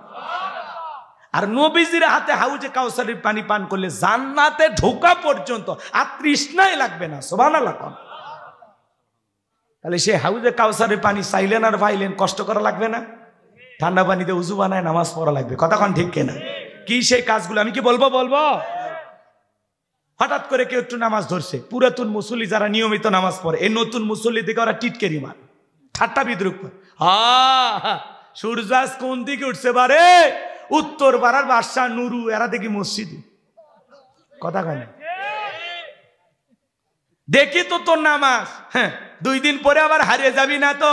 হ্যাঁ আচ্ছা মুরব্বী, এই কথাগুলো বলা কি ঠিক? এগুলো বলা কি ঠিক না? যারা পুরাতন মুসল্লি আছেন শুনে যান, আপনি তো দাওয়াত দিয়ে 5 জনকে মসজিদে আনতে পারেন না। তাহলে একটা লোক হঠাৎ করে নামাজ ধরতেছে, পরিবর্তন হইতে চায়, আল্লাহ হেদায়েত দান করছে, আপনি পারলে তার জন্য দোয়া করেন যে ভাই তুমি মসজিদে আসছো, দেখে দিলটা ভরে গেছে, বিশ্বাস করো আমি খুব খুশি হয়েছি। এই কথা বলে বুকে টানেন, আদর করেন, মোহাব্বত করেন, আর বলেন আল্লাহর কাছে যে ভাই আমি আল্লাহর কাছে তোমার জন্য দোয়া করি মৃত্যু পর্যন্ত মসজিদে এসে জামাতের সহিত 5 ওয়াক্ত নামাজ আল্লাহ যেন তোমাকে পড়ার তৌফিক দান করেন। জোরে বলেন আমিন। আপনি দোয়া করবেন, তা না করে কি কয় দেখি 2 দিন পর নামাজ ছেড়ে দিবি না তো, আমি খেয়াল রাখবো তোর প্রতি। ও মানে মসজিদে সিসি ক্যামেরা, কে আসে কে যায় খবর নেই, কথা কয় না গো। ভালো হ্যাঁ যান মুরব্বী মুরব্বী, যুবকেরা খুশ, নতুন নতুন বোধ যায় না। এগুলো তো তোমরা মুখস্থ রাখছো। আচ্ছা ঠিক আছে, নতুন কিছু শুনবো আমিও, একটু অপেক্ষা করো। কষ্ট হয় আপনাদের, কষ্ট হয়? তাহলে এদিক খেয়াল করেন, নতুন মুসল্লি নামাজে গেছে, এগুলো নিয়ে আমরা সমালোচনা করব, পারলে দোয়া করব। তার সে নামাজ পড়ছে, নামাজ থেকে বের হয়ে আসলে কল্যাণপুর বাজারে বসে চা খাও, কথা কয় না গো, ঠিক আছে? কাউকে নিয়ে সমালোচনা করবেন। যুবক বয়সে একটু দাঁড়িয়ে রাখছে, ওইটা নিয়েও সমালোচনা। হ্যাঁ, চ্যাংরা বয়সে বুড়ের ভাব ধরলি, কথা কয় না গো, এরকম আছে না ভাই? যুবক বয়সে একটু দাঁড়িয়ে রেখে বউ নিয়ে ঘুরতে গেছে, কয় ভাবি আসসালামু আলাইকুম, সাথে চাচার খবর কি? বউ বাড়িতে এসে রাগ করে, তোমার সাথে বাইরে যাওয়া যায় না, আমারে ডাকে ভাবি আর তোমার ডাকে চাচা। যে বউ নবীর সুন্নত দাড়িকে মোহাব্বত করে না, ওই বউ আপনাকে 100% ভালোবাসা দিতে পারে না, কথা বলে ঠিক কেনা? আমরা এই দাড়ি কেন রাখছি? মদিনাওয়ালাকে মোহাব্বত করে রাখছি। টুপি খোলা যায়, জুব্বা খোলা যায়, দাড়ি এমন একটা সুন্নত 24টা ঘন্টায় মুখে লেগে থাকে। দাড়ি হলো পুরুষের সৌন্দর্য। আমরা তো এই দাড়ির ভিতরে মদিনাওয়ালার প্রেম খুঁজি, কথা কয় না? খবরদার দাড়ি নিয়ে কোনো ঠাট্টা বিদ্রুপ করবেন না, মনে থাকবে তো ইনশাল্লাহ। আমি একবার আমার বউগনে মার্কেটে গেছি, দোকানদার বলতেছে হুজুর আপনার মেয়ে কি নেবে নিতে বলে। আমি মেয়ে না রে, ওটা আমার ঘরের প্রধানমন্ত্রী, বেশি কথা বলিস না, বাড়িতে ভূমিকম্প হয়ে যাবে, কথা কন ঠিক? মানে দাড়ি দেখে মনে করছে হুজুরের 8-10টা মেয়ে হয়েছে, বিয়ে বাচ্চা দিয়ে দিয়েছে, এরকম একটা অবস্থা। রাগ করতেছেন আপনারা? এটাই আমার বড় ছেলে। রাগ করতেছেন, মন খারাপ করতেছেন আপনারা, কষ্ট নিয়েছেন ভাই। তাহলে এবার চলেন, হাউজে কাউসারের পানি পান করতে হলে কাজ করতে হবে 2টি। আল্লাহ তাদের হাত দিয়েছে 2টা আঙ্গুল তুলে বলেন তো, কাজ করতে হবে কয়টি? আরো জোরে, জোরে হলো না, হাত নামান। হাউজে কাউসারের পানি যারা পেতে চান 2টা কাজ। আল্লাহ রাব্বুল আলামিন বলেন 2 নাম্বার আয়াত, ফাসল্লিলি রাব্বিকা ওয়ানহার। বলেন বলেন, ফাসল্লিলি রাব্বিকা ওয়াল্লিলি রাব্বিকা ওয়ানহার। 1 নাম্বার হলো রবের উদ্দেশ্যে সালাত আদায় করা লাগবে। ফাসল্লিলি রাব্বিকা, রবের উদ্দেশ্যে সালাত। নামাজ হবে একমাত্র কার জন্য? আরেকটু জোরে বলেন, কার জন্য? ইন্না সালাতি ওয়া নুসুকি ওয়া মাহইয়ায়া ওয়া মামাতি লিল্লাহি রাব্বিল আলামিন। সূরা আনআম আয়াত নাম্বার 162। আল্লাহ রাব্বুল আলামিন ডেকে বলেন, নবীজি আপনি বলুন, আমার নামাজ, আমার কুরবানি, আমার জীবন, আমার মরণ লিল্লাহি রাব্বিল আলামিন, আসমান জমিনের প্রতিপালকের জন্য। তাহলে মুমিন জীবনের সব ইবাদত হবে আল্লাহ তাআলাকে রাজি খুশি করার জন্য, কথা বলেন ঠিক না? আমার জীবন, আমার মরণ, আমার বন্দেগী, আমার জীবন, আমার মরণ, আমার বন্দেগী কবুল করো ইয়া ইলাহি, আমার জিন্দেগি, আমার জীবন, আমার মরণ, আমার বন্দেগী। মারহাবা বলেন। তাহলে ফসল্লিলি রব্বিকা, রবের উদ্দেশ্যে সালাত, নামাজ হবে একমাত্র আল্লাহ তাআলাকে রাজি খুশি করার জন্য। কদ আফলাহাল মুমিনুন আল্লাযীনা হুম ফি সালাতিহিম খাশিউন। অবশ্যই মুমিনেরা সফল যারা নিজেদের সালাত বিনয়ের সহিত, নম্রতার সহিত, আল্লাহর ভয় নিয়ে আদায় করে। আপনি আমি যখন সালাত আদায় করব, অন্তরে ভয় থাকতে হবে কার? আরেকটু জোরে বলেন না কার? নামাজ যদি নামাজের মতো হয়, আল্লাহ বলেন ফালিয়াবুদু রাব্বাহাযাল বাইত আল্লাযী আত'আমাহুম মিন জু' ওয়া আমানাহুম মিন খাউফ। আল্লাহু আকবার। আরো আস্তে কোন। আচ্ছা, আল্লাহু আকবার করতে কি কষ্ট হচ্ছে? দোয়া করলে ভালো হয় নাকি? ওয়াজ কিন্তু অনেক বাকি আছে, শেষের আয়াতে মহিলাদের ওয়াজ আছে, বলবো তাহলে একটু কথা বলেন। ফালিয়াবুদু রাব্বা হাযাল বাইত আল্লাযী আত'আমাহুম মিন জু' ওয়া আমানাহুম মিন খাউফ। আমার আল্লাহ রাব্বুল আলামিন বলেন, এই ঘরের মালিকের ইবাদত করো। ইবাদত যদি ইবাদতের মতো হয়, বান্দা 5 ওয়াক্ত সালাতে মাথা নত করে আমি আল্লাহকে সিজদা দিতে পারো, নামাজ যদি নামাজের মতো আদায় করতে পারো, আমার যে বান্দা 5 ওয়াক্ত সালাতে মাথা নত করে আমি আল্লাহকে সিজদা দিতে পারবে, আমি আল্লাহ ওই বান্দাকে 2টা জিনিস দেব। 1 নাম্বার হলো ওই বান্দার রিজিকের ব্যবস্থা আমি আল্লাহ করব। নামাজ যদি নামাজের মতো হয়, রিজেক দেবেন কে? আপনাদের এলাকা একটা প্রাণী বের হয় রাত 1টা 2টার দিকে চিল্লায় কু কইয়া, আর নাম কি? শিয়াল পণ্ডিত। শিয়ালের নামে কাহালু বাজারে মুরগির হোটেল আছে, ব্যাংকের অ্যাকাউন্টে টাকা আছে, ওরে খাওয়াই কে গো? জোরে কর না।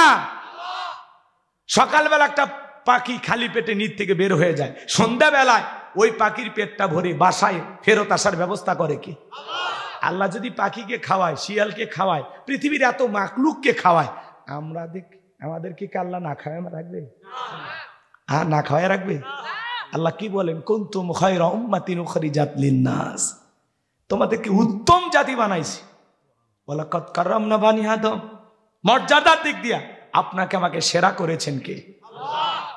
সৃষ্টির সেরা আমরা আশরাফুল মাখলুকাত, আল্লাহকে আমাদেরকে না খাওয়ায় রাখবে না। রিজেক দেওয়ার একমাত্র মালিক আমার আল্লাহ রাব্বুল আলামিন বলেন, ওয়া মা মিন দাব্বাতিন ফিল আরদি ইল্লা আলাল্লাহি রিজকুহা। সূরা হুদের ভিতরে আল্লাহ পাক জানিয়ে দিলেন, এই পৃথিবীতে এমন কোন বিচরণশীল প্রাণী নাই যার রিজিকের ব্যবস্থা আমি আল্লাহ আসমান থেকে করি না।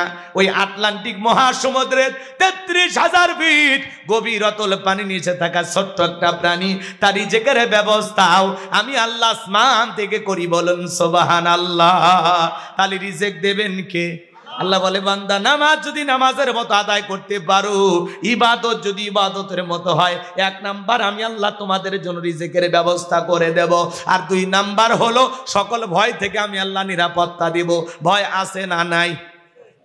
আপনি বিকাশের দোকানদার, 2 লাখ টাকা নিয়ে কাহালু বাজার থেকে আসবেন কল্যাণপুর, মনে মনে ভাবতেছেন আল্লাহ রাত এখন 2টা বাজে, টাকা নিয়ে বাড়ি পর্যন্ত যাইতে পারবো নাকি ছিনতাইকারী ডাকাতের কবলে পড়ে টাকা যান 2টা হারাবো? ভয় আছে না নাই?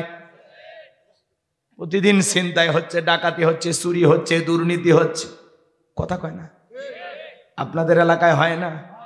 তাহলে এই সমাজের চুরি, দুর্নীতি, টেন্ডারবাজি, চাঁদাবাজি যদি বন্ধ করতে চান, এই সমাজে লাগবে কার আইন? আর একটু জোরে কম। বিরক্ত হয়েছেন আমার কথায়? তাহলে ভাইয়েরা আমার, এই সমাজে আল্লাহর আইন চালু হোক, এটা আপনারা সবাই চান? বিরক্ত হচ্ছেন না তো? তাহলে এদিকে খেয়াল করেন, এই সমাজে প্রতিদিন আপনারা ছিনতাইয়ের ঘটনা শুনতে পাচ্ছেন। প্রতিদিন চুরি হচ্ছে, ছিনতাই হচ্ছে, বিভিন্ন পরিচয় দিয়া 1 শ্রেণীর মানুষ এই দেশে ছিনতাইয়ের কাজে ব্যস্ত। আপনাদের এলাকায় এই ধরনের ঘটনা ঘটেনি?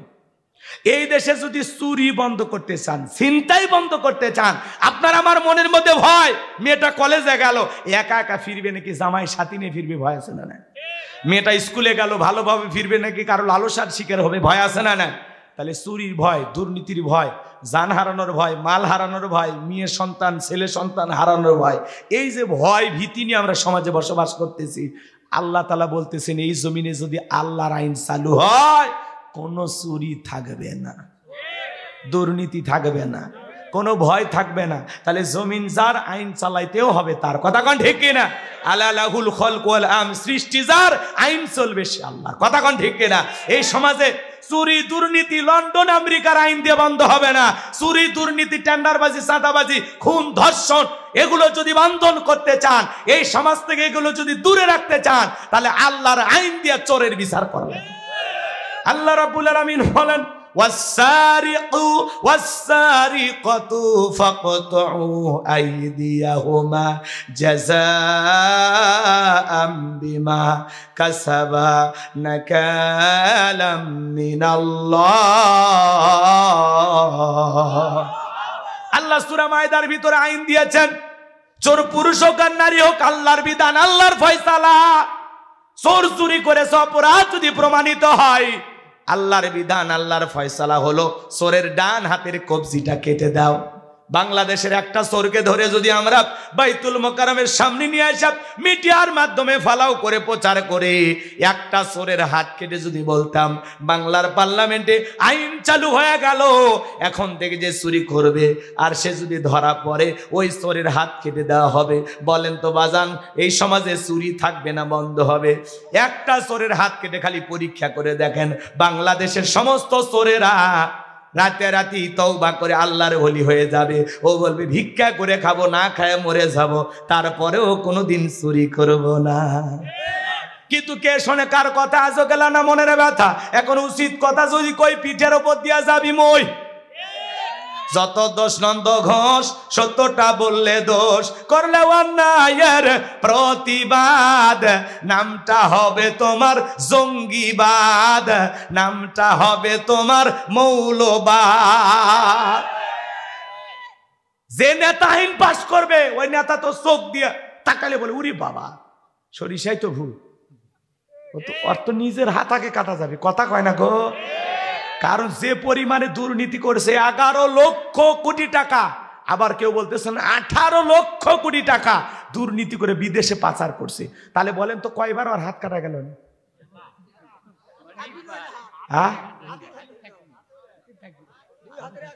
ওরা কোনোদিন এই আইন পাশ করবে? ওরা তখন বলে না, এগুলো 1450 বছরের আইন, ব্যাকডেট, এগুলো চলে না। এই আপডেট জামানা, স্মার্ট জামানা, ওই আইন চলে না। এর ব্যাপারটা চলে কিনা খালি টেস্ট করে দেখ, একদিন দেখ, একদিন তোর পায়ে হাত দে, আনা আয় আয়, তোর পায়ে হাত দে, একটা দিন খালি টেস্ট করে দেখ, আয়। বাংলাদেশের এত বাহিনী লাগে চুরি, দুর্নীতি, ধর্ষণ, সাদাবাজি বন্ধ করতে। কথা কন, অলিতে গলিতে আবারও বলে সাদাবাজি শুরু হয়েছে। কি দেশটার কি পাইছেন আপনারা? আর কি খাবেন? আছে কি? ওরা রাখছেটা কি? রিজার্ভ সিপিএ খায়া শেষ করছে। 93 বিলিয়ন ডলার ঋণের বোঝা চাপাইতে চলে গেছে। আসেন না মিলেমিশে শুরু করি, নতুন ভাবে শুরু করি। ওরা যেমন ছিল আমরাও যদি তেমন হয়, তাহলে ওর মধ্যে আমার মধ্যে পার্থক্য আছে? ওরা লুটে পুটে খাসে, দুর্নীতি করে বিদেশে পাচার করছে। কথা কন। এই জন্য এই সমাজে যদি শান্তি পেতে চান, আল্লাহর আইন চালু করা ছাড়া এই জমিনে শান্তি আসবে না। মানুষের তৈরি করা নিয়ম নীতি দিয়ে, আইন দিয়ে এই জমিনে কষ্টিন কালেও শান্তি প্রতিষ্ঠিত করা সম্ভব হবে না। এই জমিনে যদি শান্তি প্রতিষ্ঠিত করতে চান, লাগবে কার আইন? এই জমিনে আল্লাহর আইন চালু হোক। কারা কারা চান হাত তুলে দেখান তো, লিল্লাহে তাকবীর। জমিন যার আইন চলবে তার, কথা বলেন ঠিক কিনা? হাত নামান, হাত নামান। আজকে যে এমপি মন্ত্রীরা দুর্নীতি করেছিল, 5 কোটি 10 কোটি টাকা দামের গাড়ি গ্যারেজে পড়ে আছে, মন্ত্রী নাই। একটা সরকারের এইভাবে পতন হয়, একেবারে প্রধানমন্ত্রীর থেকে শুরু করি এমপি মন্ত্রী, আমলা কামলা, মামলা হামলা যা ছিল রে ভাই, গায়ক নায়ক শিক্ষক কর্মচারী আর পিয়ন থেকে শুরু করে কেউ বাদ নাই, সব পালাছে। মসজিদের খতিব পর্যন্ত পালাছে। কথা কন, কথা কন। মন্ত্রীরা সব কোথায় গেল, এমপিরা সব কোথায় গেল, কোথায় কাদের কাকা? ওদের সারা দেশটা বড় লাগে ফাঁকা ফাঁকা। পালাবো না,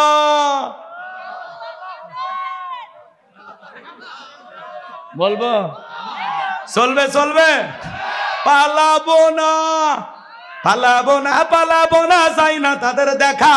ওদের সারা দেশটা বড় লাগে ফাঁকা ফাঁকা। আইন মন্ত্রী আটকে গেল আইনেরই ফাঁকে, দাড়ি সারা দরবেশটারে ভণ্ড ভণ্ড লাগে।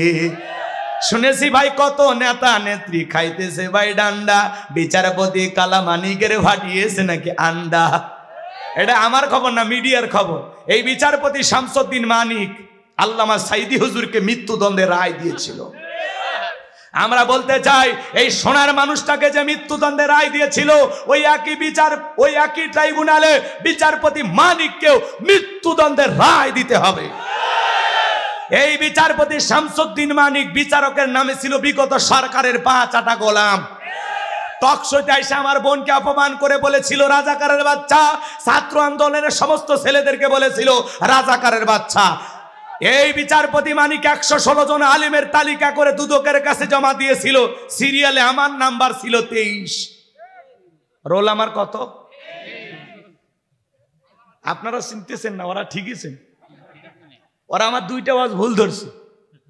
একটা আমি বৈশাখ নিয়ে আলোচনা করেছি, আর একটা হলো ধর্ম যার যার উৎসব সবার, এই স্লোগান দেওয়া যাবে না। এটা কুফরি স্লোগান, ইমান ধ্বংস করা স্লোগান। আমি এটা বলে খুব প্রতিবাদ করেছিলাম। ওই সময়ে আমার এই আলোচনাটা ভাইরাল হয়ে যায়, ওদের নজরে পড়ে। আমি দুর্গা পূজা নিয়ে আলোচনা করেছিলাম যে দুর্গা পূজায় কোনো মুসলমান যেতে পারে না। এটা অমুসলিমদের উৎসব, আমাদের উৎসব না। কথা কয় না গো? আমাদের জুমার নামাজে ওনারা আসে, লাইলাতুল বরাতে আসে, লাইলাতুল কদরে, ঈদের নামাজে, জানা যায়। আপনি যান কেন?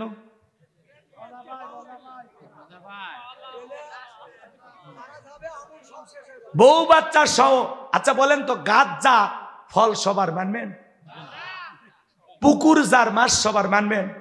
চাকরি যার বেতন সবার মানবেন? ক্ষেত যার ফসল সবার মানবেন? বউ যার হক সবার মানবেন? এগুলো বেলায় তো আপনারা ভালোই শিয়ানো। গাছ যার ফল তার, পুকুর যার মাছ তার, চাকরি যার বেতন তার। কথা কয় না?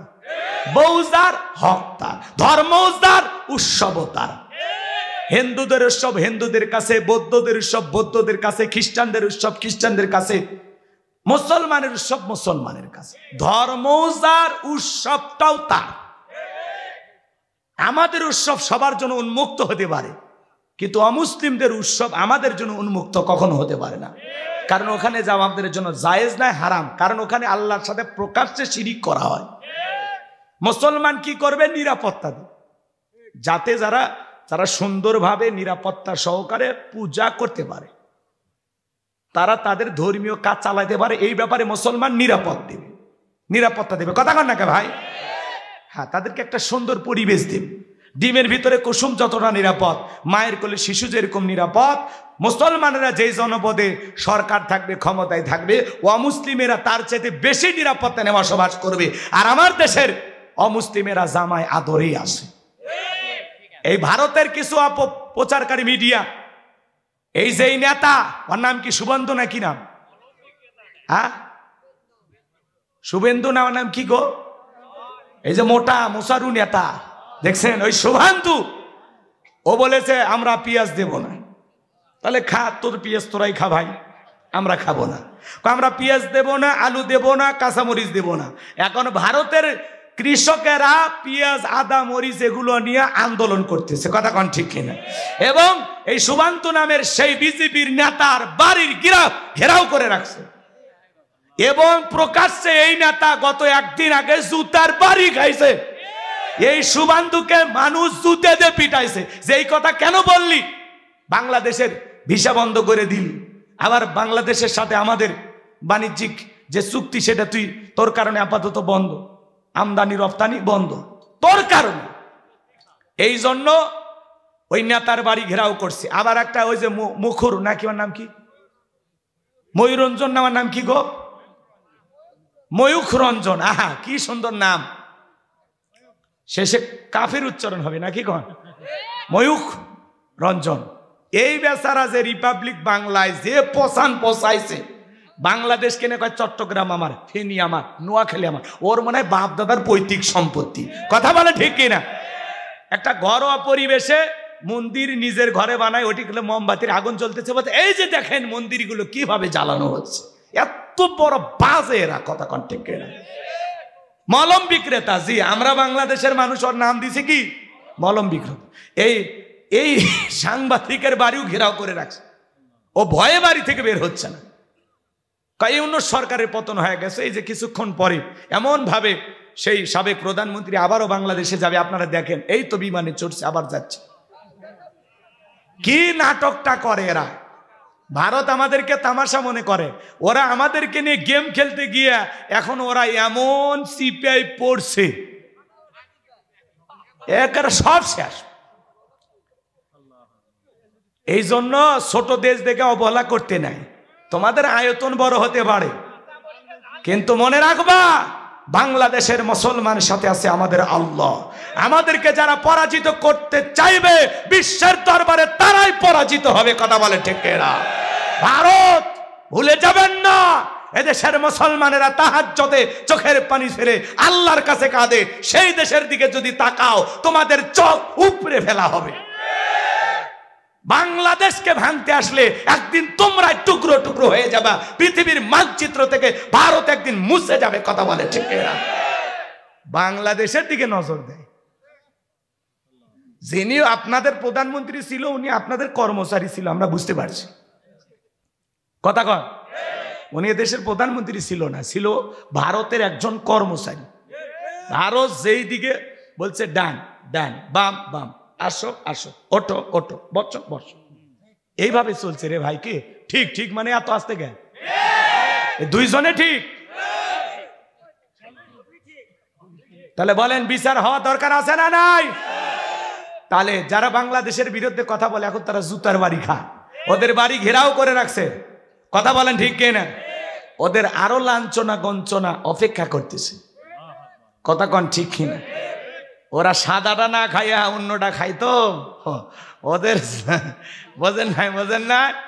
এই জন্য ওদের মাথার বুদ্ধি আর কি কি নেবে, কোনটা খাওয়া লাগে কোনটা ফেলে দেওয়া লাগে এটাই বুঝিনি। ওরা বলে মানুষ। বুঝতে পারছেন তো নাকি? আল্লাহ ওদের হেদায়েত দান করুক। জোরে কান আমিন। রাগ করতেছেন? তাহলে বিচারপতি মানিকেরও বিচার হওয়া দরকার আছে না নাই? বিচারপতি মানিকেরও বিচার বাংলাদেশের মাটিতে একদিন হবে ইনশাআল্লাহ। রাগ করতেছেন? পলকের ঝলক গেল, পলকের ঝলক গেল, থামিয়ে নেটের চাকা, ওদের সারা দেশটা বড় লাগে ফাঁকা ফাঁকা। কোথায় গেল সংসদেতে মমতাজের গান, কোথায় গেল হযরত বলা স্বামী মুসমান। 70 রাকাত তাহাজ্জুদ পড়তো, বিরাট বড় আল্লাহর ওলি দাবি করতো, 41 সাল পর্যন্ত টিকে থাকবে এই আশাই ছিল। কিন্তু 24 সালের 5 আগস্টে কি হবে আল্লাহর ওলিরা, রাবিয়া বসরিরা জানতো না। কথা কন, কথা কন। আল্লাহ যখন ধরবে কিসের সাল বেটা, সেকেন্ড গণনা করতে পারবি না। কথা কন। বড় বড় কথা বলতো, মাইক পেলে বলতো খেলা হবে, খেলা হবে। পুরো বাংলাদেশের মাঠ পড়ে আছে।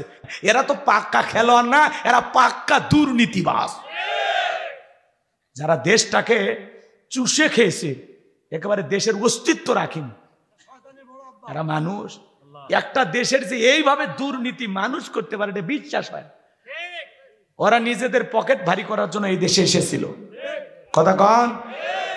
আজকে আমাদেরকে এইভাবে বিপদে ফেলে ওরা পালিয়ে গেছে। আর যাই হোক, ওদের মায়া যেন আমাদের কলিজায় না থাকে। অনেকেই এখনো মহব্বত দেখায়, যার বেশি মহব্বত 10 দিন আয়না ঘরে থেকে আসেন, সব ঠিক হয়ে যাবে। কথা কন ঠিক কিনা?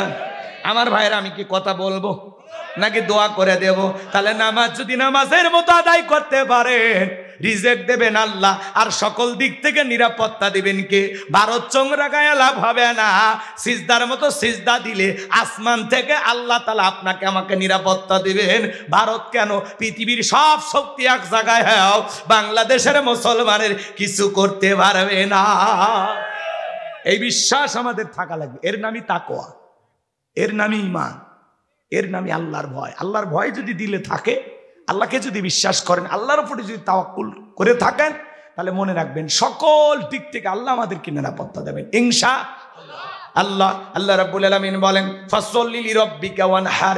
1 নাম্বার হলো রবের উদ্দেশ্যে সালাত আদায় করা। নামাজ হবে একমাত্র কার জন্য? লোক দেখানোর জন্য নামাজ পড়লে হবে না। ফাওয়াইলুল লিল মুসাল্লিন আল্লাযীনা হুম আন সালাতিহিম সাহুন। হতভাগা সেই সমস্ত নামাজি, দুর্ভাগা সেই সমস্ত নামাজি যারা লোক দেখানোর জন্য সালাত আদায় করে। লোক দেখানোর নামাজি কারা বলবো? না থাক, লোক দেখানো নামাজি নাই। হঠাৎ করে এক জায়গায় মানুষ মরে গেছে, ঘোষণা হচ্ছে অমুক মারা গেছে। তখন বলতেছে বউ পাঞ্জাবিটা ধুয়ে দি, মানুষ মারা গেছে, জানাজা যাওয়া লাগবে। ফজর কিন্তু পড়েনি, জানাজা পূর্বের যায় দেখে আগে জহরের 4 রাকাত হুজুর নিয়ত বাজছে, জহরের 4 রাকাত ফরজ নাই। তখন চিন্তা করলো যেহেতু জানাজা পূর্বেরই আসছি, তাহলে জহরের 4 রাকাত পড়ি, আল্লাহু আকবার। ও কিন্তু জহর পড়তে যায়নি, ও গেছে জানাজা পড়তে। এ কথা কয় না গো, এটা হলো লোক দেখানো নামাজ। এটা কি নতুন বিয়ে বাড়িতে বেড়াতে গেছে, গল্প করতে করতে হঠাৎ করে আজান হচ্ছে। তখন বলতেছে বিয়ে আমি ত্রিপল হাজি 3 বার হজ করছি, নামাজ পড়া লাগবে, আপনি থাকেন। তখন বলতেছে বিয়ে আমরা তো একেবারে অমুসলিম না, আমরা পড়ি মাঝে মাঝে সারি, চলেন আজকে যাই। মানে বিয়ে এর চাপে পড়ে তালে পড়ে নামাজ পড়ছে। ওটা হলো কি লোক দেখানো। নতুন জামাই শ্বশুর বাড়িতে বেড়াতে গেছে, দেখবেন নতুন জামাই যখন বিয়ে করে শাশুড়ি কিন্তু ধমক দেয়, যাও তো জামাই যাও তো মসজিদে যাও, সবার সাথে সালাম কালাম দাও, মুরব্বীর সাথে ভালো ব্যবহার করো। নতুন জামাই কিন্তু আসে 2-4 দিন মসজিদে নামাজ পড়ে। এরপরে যখন 2-4 বছর পুরাতন হয়ে যায়, 2-4টা বাচ্চা কাচ্চা হয়ে যায়, ওই জামাই সিগারেট টানতে টানতে গ্রামে ঢোকে। কেরে মফিদুল তোর নামাজ গেল কুটি। এই হলো লোক দেখানো নামাজ। কথা কি বুঝতে পারতেছেন? তো আমার দেশে নামাজি আছে 5 রকমের, 5-এর নামাজি, 7-এর নামাজি, খাটের নামাজি, ঠাটের নামাজি, ভোটের নামাজি।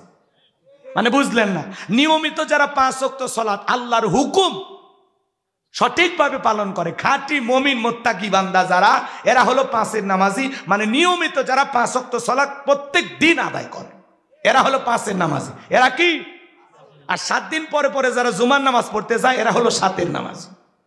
7 দিন পরে জুমার নামাজ পড়ে যায়, মসজিদে টাইসে বালু থাকলে হুজুর টাকাটা হালাল করে নেন। এ কি মসজিদের বালু? খালি খাচ্ছেন আর বলার মতো মোটা হচ্ছেন, মসজিদের খবর রাখছেন না। আচ্ছা, মসজিদের টাইসের বালু পরিষ্কার করার দায়িত্ব কি হুজুরের বাপের? সব দায়িত্ব কি হুজুরের? একে হুজুর দিয়ে আজান, ইমামতি, খাদেমগিরি, বেতন 3000। কত বড় জুলুম! কথা কন না কে?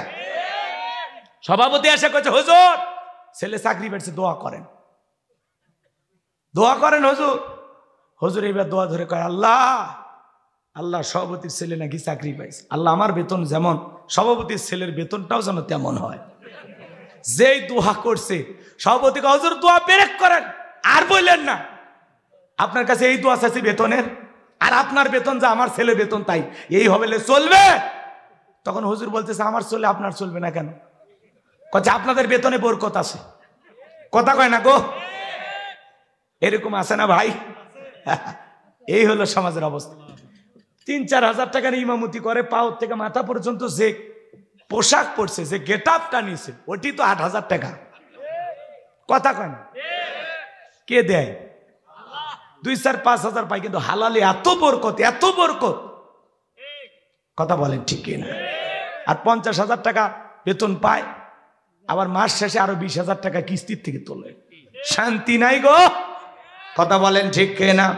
আমার ভাইয়েরা মন খারাপ করবেন না। তাহলে 5 ওয়াক্ত সালাত যারা আদায় করে এরা হলো 5-এর নামাজি। 7 দিন পরে পরে জুমার নামাজ পড়ে যারা, এরা হলো 7-এর নামাজি। শোনেন, শুনে যান, বাংলাদেশে জুমার নামাজের জন্য মসজিদ ভাঙ্গে 2 তলা 3 তলা বানানো হয়।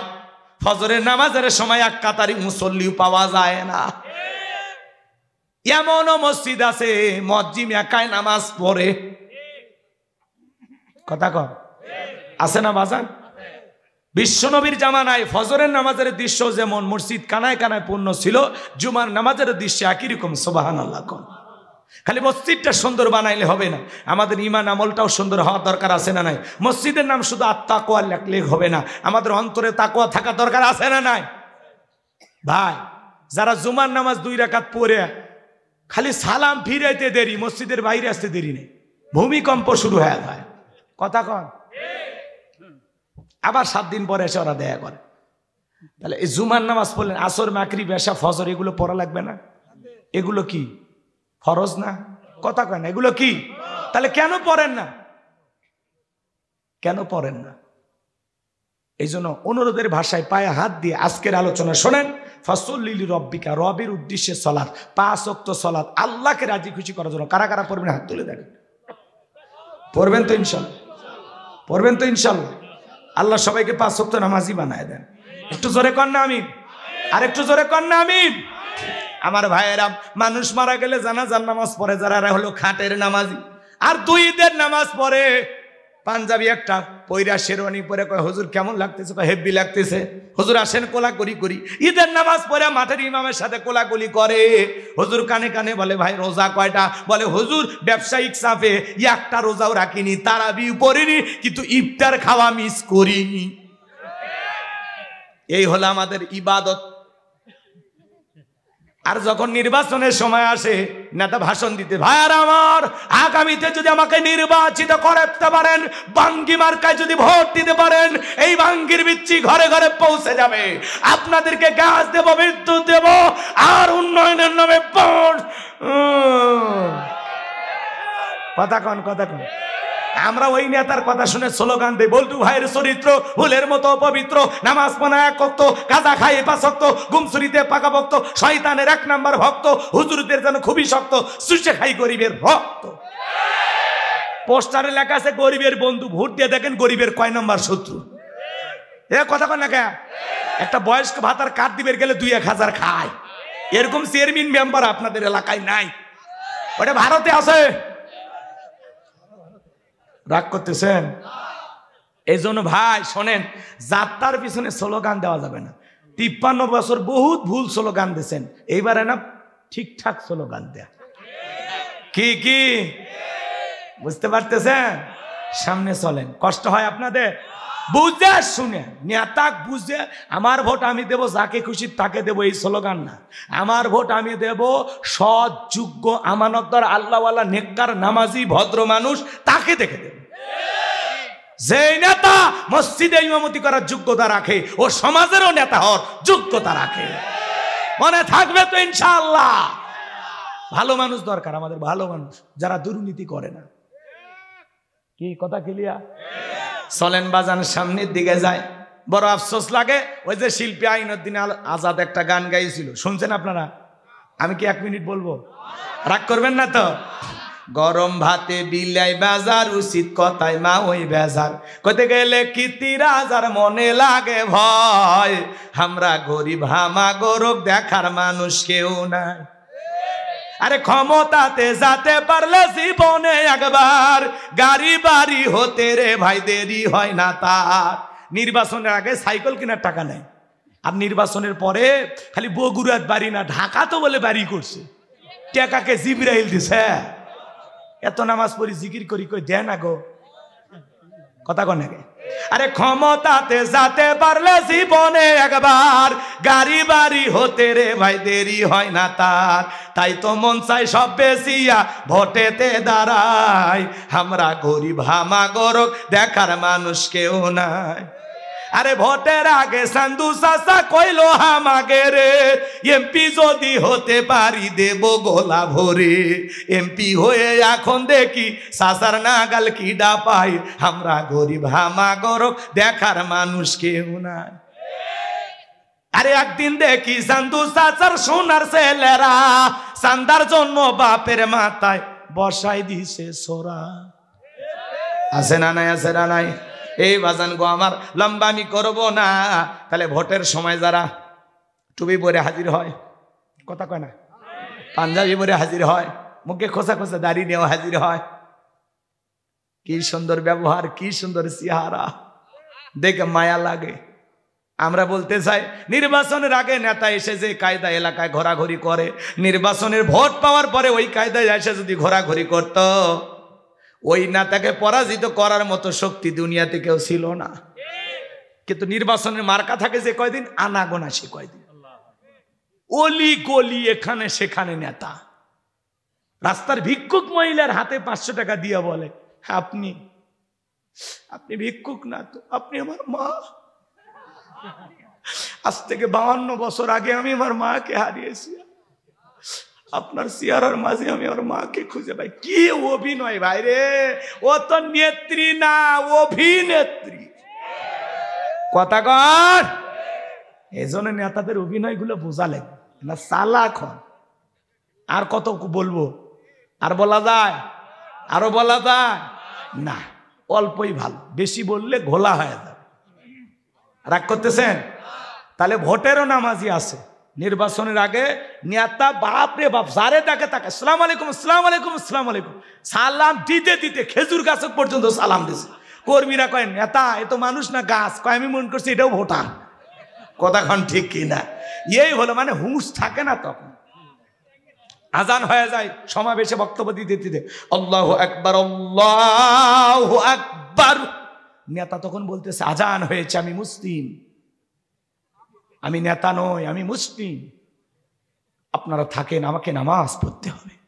আর যারা আমাকে ভালোবাসেন, আমার ভোটার আছেন, চলেন আমরা নামাজ পড়ি। কর্মীরা বলে নেতা ফজর। এই গোপন তত্ত্ব কেন বলিস? সেই দিন খালি সমাবেশের কারণে বাধ্য হয়ে জোহর আসর পরে, কথা কন, নামাজ পড়ে। ভোটের জন্য নামাজ পড়ছে, মানুষের ইমোশন নিয়ে খেলে, মানুষের আবেগ নিয়ে খেলে। মানুষ মনে করে দেখছু সমাবেশে বক্তব্য দিতে দিতে আজান হচ্ছে, নেতা আজানের সময় মাইক বক্তব্য বন্ধ করে কি সুন্দর নামাজ পড়লো, সাক্ষাৎ জিবরাইলের ভাই। ওটা যে অভিনয় সেটা তো আর বোঝেন। হ্যাঁ, বহুত ধোকা দিছে, বহুত না, চালাক হওয়ার জন্য ধাক্কাগুলো মারতেছি। আপনারা কি জাগছেন? জাগছেন? তাকবীর দেন, লিল্লাহি তাকবীর। তাহলে নামাজ হবে কার জন্য? আল্লাহর জন্য। আল্লাহ তাআলাকে রাজি খুশি করার জন্য 5 ওয়াক্ত সালাত আদায় করব ইনশাআল্লাহ। তাহলে ফাসল্লি লিরাব্বিকা ওয়ানহার, 1 নাম্বার রবের উদ্দেশ্যে সালাত আদায় করা, আর 2 নাম্বার ওয়ানহার। ওয়ানহার মানে কুরবানি করা। কুরবানি করা মানে কি? নিজের আমিত্বকে কুরবানি করা, অহংকারকে কুরবানি করা, নিজের ভিতরে থাকা পশু সুলভ আচরণকে কুরবানি করা, দেশের জন্য নিজের জীবনকে কুরবানি করা, ইসলামের জন্য নিজের জানমাল সব কিছু কুরবানি করা। শহীদ আবু সাইদ কুরবানি হয়েছে দেশের জন্য, মুক্ত কুরবানি হয়েছে দেশের জন্য, ইয়ামিন কুরবানি হয়েছে দেশের জন্য। প্রায় 2000-এর মতো মানুষ জীবন দিয়েছেন এই দেশের জন্য। কথা বলেন ঠিক কিনা? আমার ভাইয়েরা, এটার নাম হলো কুরবানি। এটার নামও কি? ওয়ানহার মানে কুরবানি করা। কুরবানির ওয়াজ আপনাদের মসজিদের ইমাম করবে।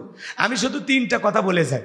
যারা কুরবানি দেবেন 3টা জিনিস খেয়াল রাখবেন। 1 নাম্বার নিয়ত সহি, ইন্নামাল আমালু বিন্নিয়াত, প্রত্যেকটা কাজ নিয়তের উপর নির্ভরশীল। কুরবানি আল্লাহর জন্য। বলেন কুরবানি কার জন্য? এটা জোরে কর না ভাই। অনেকে বলে কুরবানি না দিলে ছেলে মেয়ে মানুষের গোস্তর দিকে তাকা থাকবে, অত হবি না, কিস্তি তুলে হলে দেওয়া লাগবে। কুরবানি না দিলে নতুন মেয়ের বিয়ে দিলাম জামাই বাড়িতে, এতগুলো কথা শোনায় দেবো, অত দরকার নাই, সুদের টাকা নিয়ে হলেও দেবো। আচ্ছা, এই ধান্দায় কুরবানি দিলে হবে ভাই? কুরবানি ছেলে মেয়ের জন্য না, কুরবানি মানে কি? আল্লাহর জন্য। আগে গোস্ত খাবার নিয়তকে, ছেলে মেয়েও খাবে, আপনিও খাবেন, দুঃখী মানুষকে দিয়ে খাবেন, আত্মীয় স্বজনকে দিয়ে খাবেন, আগে খাওয়ার নিয়তকে। নাকি বিকেলবেলা কালুতে ফেরেশতারা বস্তা নিয়ে এসে বলে এই কালুর মানুষ কুরবানি গোস্ত বস্তার তোলা আসমানে নিয়ে যে আমরা ভুনে করে খাবো। আপনি তো খাবেন ভাই, আগে খাওয়ার নিয়তকে। কুরবানি মানে কি? ত্যাগ করা, উৎসর্গ করা, স্যাক্রিফাইস করা, বিলিয়ে দেয়া, বন্টন করা। কুরবানি মানে খালি ভোগের নাম কুরবানি নয়, ত্যাগের নাম হলো কুরবানি। মানুষকে খুশি রাখার নামই হলো কুরবানি। কথা কয়? আল্লাহ আপনাকে সামর্থ্য দিছে, আপনি এই যে ওটা বসে এই বলে 2-3টে পর্যন্ত। হ্যাঁ, এই যুবকদের কত কথা বাকি আছে। তাহলে 1 নাম্বার নিয়ত সহি, কুরবানি কার জন্য? 2 নাম্বার হলো টাকাটা হালাল হওয়া লাগবে। সুদ ঘুষের টাকা দিয়ে কুরবানি দিলে হবে না, হারাম টাকা দিয়ে কুরবানি দিলে হবে না। আল্লাহ পবিত্র, তিনি পবিত্র। আপনি কয় লাখ টাকার গরু দিলেন আল্লাহ ওইটা দেখেন। আমাদের সমাজে 7 জন ভাগে গরু কুরবানি দেয়, 4 জন দড়ি ধরে টানে, পিছন থেকে 3 জন ঠেলে। এমন দুর্বল গরু যেই গরুর উপরে বয়স্ক ভাতা ওয়াজিব। শরীরের সব হাত দেখা যায়, কুরবানির স্থান পর্যন্ত হেঁটে যাওয়ার শক্তি নাই, কোলে করে নিয়ে যায়। হুজুর বলে ভাই এই দুর্বল গাভীটা জবাই করে না। কয় না হুজুর, ওপরে হাত দেখলেও ভিতরে গোস্ত সেট করা আছে। ওই গোস্ত টান দেবেন, এর থেকে কাহালু চলে যাবি, আবার ছাড়া দেবেন কল্যাণপুরে আসবি। পেলাস দিয়ে টান দেবেন, এর থেকে নন্দীগ্রাম যাবি, ছাড়া দিলে আবার কাহালু আসবি। খালি স্প্রিং কর, ওয়াক চাইপিয়া খাওয়ার কোনো উপায় নাই, গিলে খাওয়া লাগবে। কথা কন ঠিক কিনা? এই গরু দিলে হবে না। আল্লাহ কি বলেন? তাসরুন নাযিরিন, চমৎকার একটা গাভী জবাই করো, আকর্ষণীয়, হুষ্টপুষ্ট, দেখতে সুন্দর। সুবহানাল্লাহ। আপনার যদি নিয়ত সহি হয়, টাকাটা যদি হালাল হয়, নামাজি হয়ে যদি কুরবানি দেন, আপনি 20,000 টাকার একটা ছাগল যদি দেন, 10,000 টাকার একটা যদি ভেড়াও দেন, ওই ছাগল ভেড়া রক্ত জমিনে পড়ার আগে আসমানের মালিক আল্লাহর কাছে কবুল হয়ে যাবে। আল্লাহ বলেন ওয়ালাকি ইয়ানালুহু তাকওয়া মিনকুম। বান্দা, কয় লাখ টাকার গরু দিলে ওইটা দেখি না, আমি দেখি তোর অন্তর। তোর অন্তরে যেটা আছে আমি আল্লাহ সেটাকে কবুল করবো। সুবহানাল্লাহ। তাহলে কুরবানি যেন অন্তর থেকে হয়, মন থেকে হয়, হবে তো ইনশাআল্লাহ। 3 নম্বর আয়াত, ইন্না শানিয়াকা হুয়াল আবতার। আল্লাহু আকবার। আমার আল্লাহ ডেকে বলে, নবী গো, যারা আপনাকে লেসকারারির বংশ বলে, আপনি মন খারাপ করবেন না গো নবী। আপনার ছেলে সন্তানগুলোকে নিয়েছি, কষ্ট মনের মধ্যে নেবেন না। ওই আবুল হাবুদ বা সাইবা, ওদের বংশে বাতি জ্বালান কেউ থাকবে না। নবী গো, আপনার ছেলে সন্তানগুলোকে আমি আল্লাহ শিশুকালে নিয়েছি, কষ্ট মনের মধ্যে নেবেন না। এই পৃথিবীর জমিনে আপনাকে মহাব্বত করে, আপনাকে ভালোবাসার কোটি কোটি রুহানি সন্তান পাঠাবো, যারা আপনার জন্য জীবন দিতে প্রস্তুত থাকবে। বলেন আল্লাহু আকবার। বর্তমান পৃথিবীতে 700 কোটি মানুষ, এর মধ্যে 200 কোটি মুসলমান, আমরা সবাই নবীজির রুহানি সন্তান। সুবহানাল্লাহ বলবেন না? নারায়ে তাকবীর, নারায়ে তাকবীর। আমার নেতা, তোমার নেতা বিশ্বনবী মুস্তাফা। দেখছেন কি মানুষ কি কয়?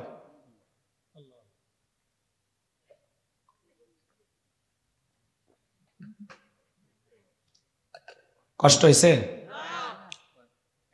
আমরা নবীজির রুহানি সন্তান, 200 কোটি মুসলমান সবাই নবীজির রুহানি সন্তান। সুবহানাল্লাহ। ফ্রান্সের লোকেরা যখন নবীজির কার্টুন প্রদর্শন করলো, দেয়ালে দেয়ালে নাকটা বেঁকা করে মুখে কয়েকটা দাড়ি লাগায়, কয় ইনি মোহাম্মদ, জোরে কর নাউজুবিল্লাহ। তখন ফেসবুক গরম হয়ে গেল, we love Muhammad, I love you Muhammad. সুবহানাল্লাহ। মোহাম্মদ মানেই প্রশংসিত, আগে পরে যতই গালি দেন কাজে লাগবে না, মোহাম্মদ মানেই প্রশংসিত। সুবহানাল্লাহ। এই ফ্রান্সের লোকেরা যে নবীজির কার্টুন দেখালো, আমার নবী কি দেখতে কার্টুনের মতো? নবীর কি কোনো ছবি আছে?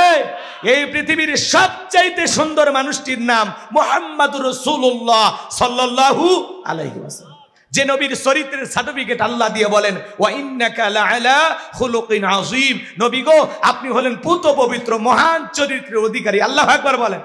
হে যুবকে, বসো, 5 মিনিট পরেই মজা। আরে বোঝে না রে, তোমাদের জন্য একটা কিছুই বলবো না, কিছু না হইলে তো একটা সুখু পুচুকি গান গাইবই তো। বস ভাই বস, যাইস না, না ওদের জন্য একটা কিছু বলা লাগবে। এই যাইছে গেছি, জি জি, ওই জন্য ওদেরকে অনেক কষ্টে আটকে রাখছি। তাকবীর দাও, লিল্লাহে তাকবীর। হ্যাঁ, এখন আওয়াজ দেয়। এই কিসের দই?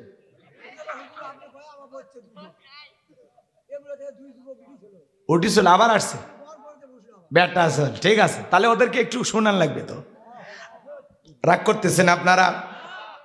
আমার ভাইয়েরা গভীর মনোযোগ দিয়ে শুনবেন, নবীজির চরিত্রের সার্টিফিকেট দিয়েছেন কে? ওয়া ইন্নাকা লাআলা খুলুকিন আযীম। নবী গো, আপনি বলেন পুত পবিত্র মহান চরিত্রের অধিকারী। আযীম আরবিতে এমন একটি শব্দ যার গভীরতা মাপা যায় না। আটলান্টিক মহাসমুদ্রের কিনারায় বৈশা কেউ যদি চামচ দিয়ে পানি তুলে ছেঁচা শুরু করে, আপনারা কি বলবেন? লোকটা পাগল। লোকটা কি? চামচ দিয়ে আটলান্টিক মহাসমুদ্রের পানি কোনো না কোনো ভাবে কখনো হয়তোবা শুকানো সম্ভব হলে হতেও পারে, কিন্তু নবীজির চরিত্র নিয়ে আলোচনা করে শেষ করা সম্ভব হবে না। একটু সুবহানাল্লাহ জোরে হয় না?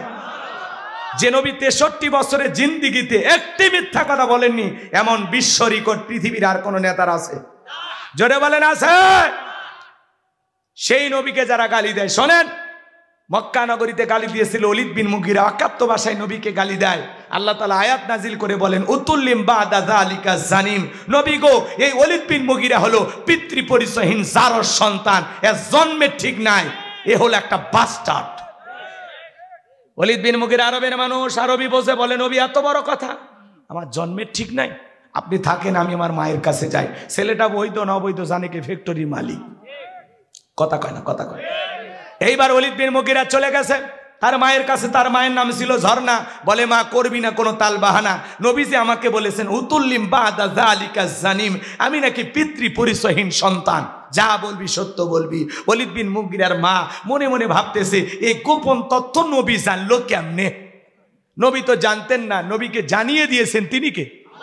আজে দেবর ভেবে দেখো ভাবি কার কত দাবি, ভাই গেছে মালয়েশিয়ায়, আমি তো দেশে আসি। চান্স পাইলেই ভাবির ঘরের মধ্যে ঢুকে বলে ভাবি আপনার যে চেহারা দেখে মনেই হয় না যে আপনার বিয়ে হয়েছে, বিয়ে না হইলে ভাবি ডাকিস কারে রে বদমাইশ, কেরে ব্যাক্কেল, কারে ভাবি ডাকিস? ভাবি তো ডিজিটাল ভাবি, মডার্ন ভাবি, রং তামাশার ভাবি। ভাবি তো অন্তরে আল্লাহর ভয় নাই। ওই যে আগে একটা গান গাইতো না, হাল জুড়িয়েছে ছোট দেওরা, এগুলো হলো সেই ভাবি। গাছে চড়িয়া দুইটা জলপাই পারে দেয় সেই ভাবি। এ কথা কয় না কা? এলা হলো রঙ্গলীলার ভাবি। ভাবি যদি আল্লাহকে ভয় করত, ভাবি যদি পর্দা করত, নেককার হইতো, ডেকে বলতো কুল্লিল মুমিনিনা ইয়াগুদ্দুনা মিন আবসারিহিম, হে দেবর আল্লাহ বলেছেন মমিন পুরুষের দৃষ্টি থাকবে নিচের দিকে, আমাকে দেখার অধিকার তোর ভাইয়ের আছে, তোর জন্য আমাকে দেখা জায়েজ নাই, ঘর থেকে বের হয়ে যা। এ কথা কন। কিন্তু ভাবি যে ডিজিটাল, শোনেন, হ্যাঁ এ কার ভাবি রে? এদিকে আয় তো, ডাকে নিয়ে যা চা খিলে। এ ওই ভাবির নাম্বারটা দেশ তো। কি দুষ্ট বলাবান, কয় ভাবি ডাকে চা খিলে। শোনেন মা বোনেরা যারা শুনতেছেন, মা দুইটা পুরুষ হইতে সাবধান, একটা দেবর আর একটা দুলে ভাই। এরা হলো মৃত্যু তুল্য বিষাক্ত সাপের চাইতেও ভয়ঙ্কর। জীবনে কোনোদিন দেবর আর দুলে ভাইয়ের মোটর সাইকেলে উঠবেন না। এই কম কম কম আমারে বলতে দাও, তোমরা আবার বেশি বললে বেখাপ্পা হয়ে যাবে, কষ্ট হয় নাকি? যুবকেরা কিন্তু কম খারাপ না। এরা কি করে? সারা রাত ইউটিউব ইন্টারনেট ঘাটাঘাটি করে, ইমো মেসেঞ্জারে সেটিং করে, বান্ধবীর সাথে কথা বলে, হ্যালো জান খাইছো ঘুমাইছো, মেয়ে রাগ করে বলে আজকে ভাত খাবো না। তুমি না খাইলে আমিও খাবো না। নিজের মা খাইছে কিনা খবর নাই না, নিজের বাবা খাইছে কিনা খবর নাই না, বান্ধবী না খাইলে ওই দুষ্ট যুবকের মুখে খাবার ওঠে না। এরকম হাইব্রিড যুবক আছে না? এ যুবক, এই মোবাইলের ওজন কম, কিন্তু এই মোবাইলের মাধ্যমে পাপের ওজন অনেক বেশি। কথা বলেন, কথা বলেন। আজকে যুব সমাজকে নষ্ট করছে এই মোবাইল। কথা কন, কথা কন। আমি কি বলবো? বলবো। দেশে মোবাইল আইছে, চিঠি বন্ধ হইয়াছে, দিওয়ানা বানাইছে, পোলা মাইয়ার মনের কথা ভাসে বাতাসে। বলবো যুবকে চলবে? এ আওয়াজ চলবে? দেশে মোবাইল আইছে, চিঠি বন্ধ হইয়াছে, দিওয়ানা বানাইছে, পোলা মাইয়ার মনের কথা ভাসে বাতাসে।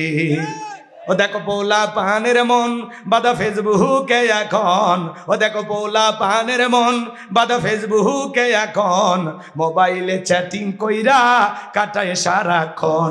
এই মোবাইল পাইয়া দেখো মদনের মাইয়া, এই মোবাইল পাইয়া দেখো মদনের মাইয়া কি কাণ্ড ঘটাইছে, স্বামী সংসার রাইখা নাকি পালাইয়া গেছে।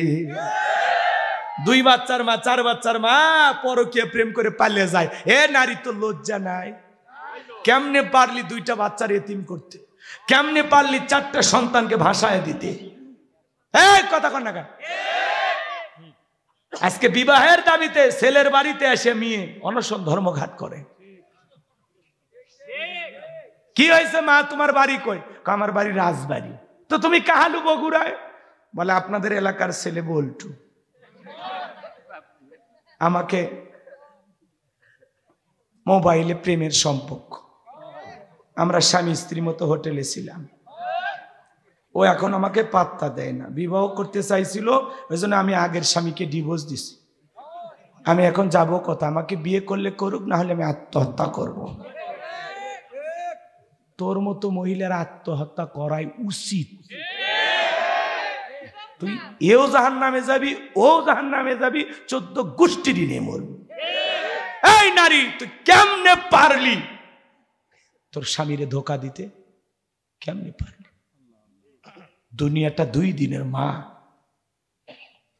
হুজুর আমার স্বামী খুব খারাপ। তোমার স্বামী কি ফেরাউনের চাইতে খারাপ? এ কথা কয় না কে? ফিরাউনের সংসার করে আসিয়া যদি আল্লাহর এত প্রিয় হতে পারে, জান্নাত দেখতে দেখতে মৃত্যুবরণ করতে পারে, হে নারী তোমার স্বামী কি ফিরাউনের চাইতেও খারাপ? হাতে পায়ে পেরেক মারছে, কত কষ্ট দিছে। কই তোমার স্বামী তো এরকম করেনি? তোমার হাতটা জোরে যদি ধরে, ছাড়িয়ে দাও তো, বাপ রে বাপ, ডাকাতের মতো হাত ধরছে। আর প্রেমিক যদি হাত ধরে রক্ত বের করে ফেলে দেয়, তাও বলে তুমি চাইলে আমার তো কলিজাটাও কেটে দিবে। ওরে শালি, এরকম আছে না? নাই। আজকে সমাজে পরকীয়ার অভিশাপে দেশটা ধ্বংস হয়ে যাচ্ছে। কথা কন ঠিক না? তাহলে কি কি মনে আছে? স্বামী সংসার রাইখা নাকি পালাইয়া গেছে, ও দেশে মোবাইল আইছে, চিঠি বন্ধ হইয়াছে, দিওয়ানা বানাইছে, পোলা মাইয়ার মনের কথা ভাসে বাতাসে, ও দেশে টিকটক আসিয়া সব গেল ভাসিয়া। টিকটক চেনেন না? টিকটক ভিডিও করে মহিলা, নুডলস রান্না করে, বলে হ্যালো বন্ধুরা দেখেন কিভাবে নুডলস রান্না করতে হয়। প্রথমে সয়াবিনের তেল দেবেন, এরপরে তেজপাতা দেবেন, এরপরে আমাকে একটা থাপ্পড় দিয়ে যাবেন। যার বউ টিকটক করে, যুবক, যার বইয়ের ছবি ফেসবুকে ছাড়ছো, তোমার রুচিতে সমস্যা। তোর মগজে কুত্তে পেশাব করছে। আমার বইয়ের ছবি ফেসবুকে দেব? বউ হলো পার্সোনাল জিনিস, পাবলিসিটি করার জিনিস না। বউ ঢেকে রাখার জিনিস, মানুষকে দেখানোর জিনিস নয়। কথা বলে যারা বেপরদায় বউকে নিয়ে ঘোরাফেরা করে, সাবধান হয়ে যান, ভালো হয়ে যান। খবরদার বউকে ভাবে আলগা করে মানুষকে দেখায় না। আল্লাহ হেদায়েত দান করুন। শেষ করবো? জি জি।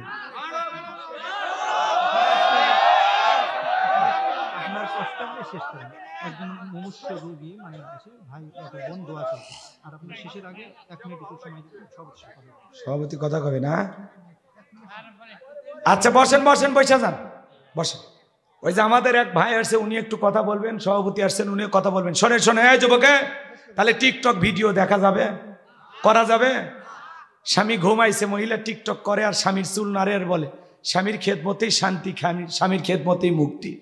টিকটক ভিডিও করার সময় কি সুন্দর স্বামীর খেদমত করে, টিকটক ভিডিও করা শেষ স্বামীকে লাত্তি মেরে ফেলে দেয়। কথা কন ঠিক কিন? ওদের সেই টিকটক আসিয়া সব গেল ভাসিয়া, সিদ্দিক সোরা নায়ক হইছে আইডি খুলিয়া। এই মোবাইলে হাই কি জাদু আছে ভাই, পোলা পান বুঝাছে, পড়ালেখা তুইলা রাখছে সপ্তম আকাশে। কথা কন, কথা কন। এখন আর মন বসে না পড়ার টেবিলে, মন চলে যায় কই? পার্কে, পার্কে। কথা কন ঠিক কিনা? যুবক মনে করে না জঙ্গল প্রেম করার জন্য, জঙ্গলে কেউ না দেখলে একজন দেখেন, তিনি কে?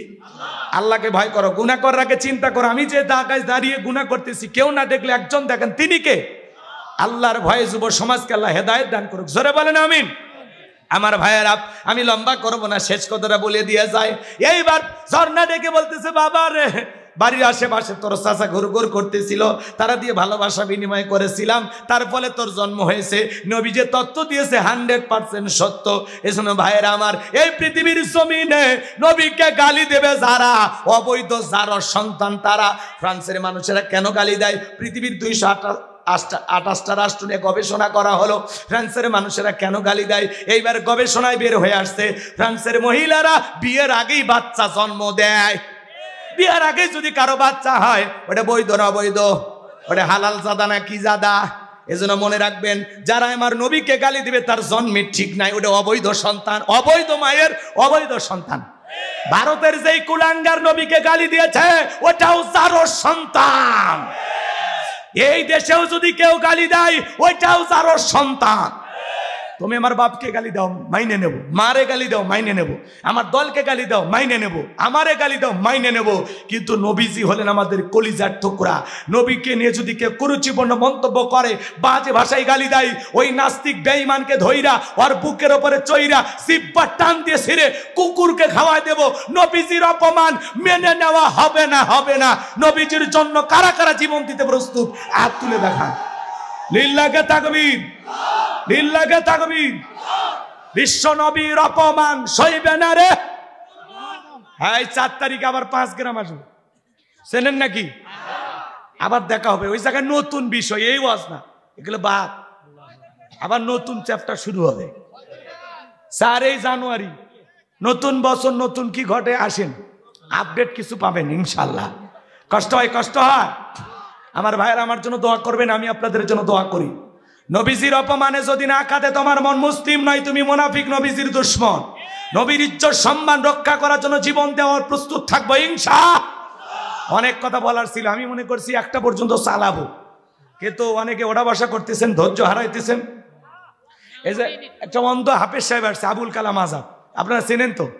উনি একটু অন্ধ মানুষ, উনি চাই কিছু আপনাদের কাছে, যদি সম্ভব হয় ওনাকে একটু দেবেন, সহযোগিতা করবেন। আর সভাপতি 1 মিনিট কথা বলে দেন, মাইক দেন। আলহামদুলিল্লাহ, ওঠেন না, 5 মিনিটের মধ্যে শেষ হয়ে যাবে। আলহামদুলিল্লাহ, এতক্ষণ পর্যন্ত আমরা যে মেহমানের মুখে কোরআন হাদিস থেকে আলোচনা শুনলাম, আল্লাহ যেন সেই অনুযায়ী আমল করার তৌফিক দেন। সম্মানিত মুসল্লি ইকরাম, জান্নাতি মানুষগণ, একটা এলান শুনি। কল্যাণপুর ডক্টর বহরুল ইমদাদি মাদ্রাসার দাদা সদস্য হিসেবে এককালীন 50,000 টাকা অদ্যই মাদ্রাসা তহবিলে জমা দিয়েছেন আমাদের গ্রামের কৃতি সন্তান এসআই আব্দুল মান্নান। এসআই আব্দুল মান্নান ঘোষণা দিতে নিষেধ করেছেন, তারপরে আমি দিলাম এই জন্য যে এককালীন 50,000 টাকা দিলে মাদ্রাসার দাতা সদস্য আজীবন হওয়া যায়। আপনারা যারা হতে চান অবশ্যই তারা মাদ্রাসা তহবিলে 50,000 টাকা জমা দিয়ে তারা আজীবন দাতা সদস্য হতে পারবেন ইনশাআল্লাহ। সম্মানিত মুসল্লি ইকরাম, কথা নয়, সভাপতি সাহেব 1 মিনিটে কথা বলে মোনাজাত হবে ইনশাআল্লাহ।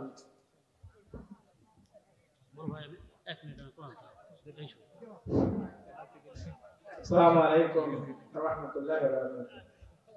এতক্ষণ থেকে আপনারা ওনার মুখে হুজুরের মুখে যা শুনলেন, ওনাকে আন্তরিকভাবে মাদ্রাসার পক্ষ থেকে ওনাকে জানাচ্ছি এবং আপনাদেরকে আন্তরিক অভিনন্দন এই মাদ্রাসার পক্ষ থেকে জানাচ্ছি। আপনারা যে থেকে এতক্ষণ পর্যন্ত আপনারা যে ধৈর্য ধারণ করে আছেন, একে আপনাদের আন্তরিক অভিনন্দন জানাচ্ছি।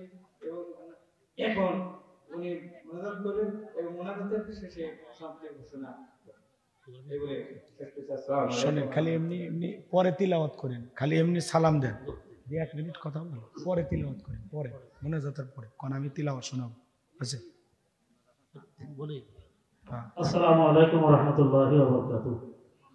আউযু বিল্লাহি মিনাশ শাইতানির রাজীম। বিসমিল্লাহ।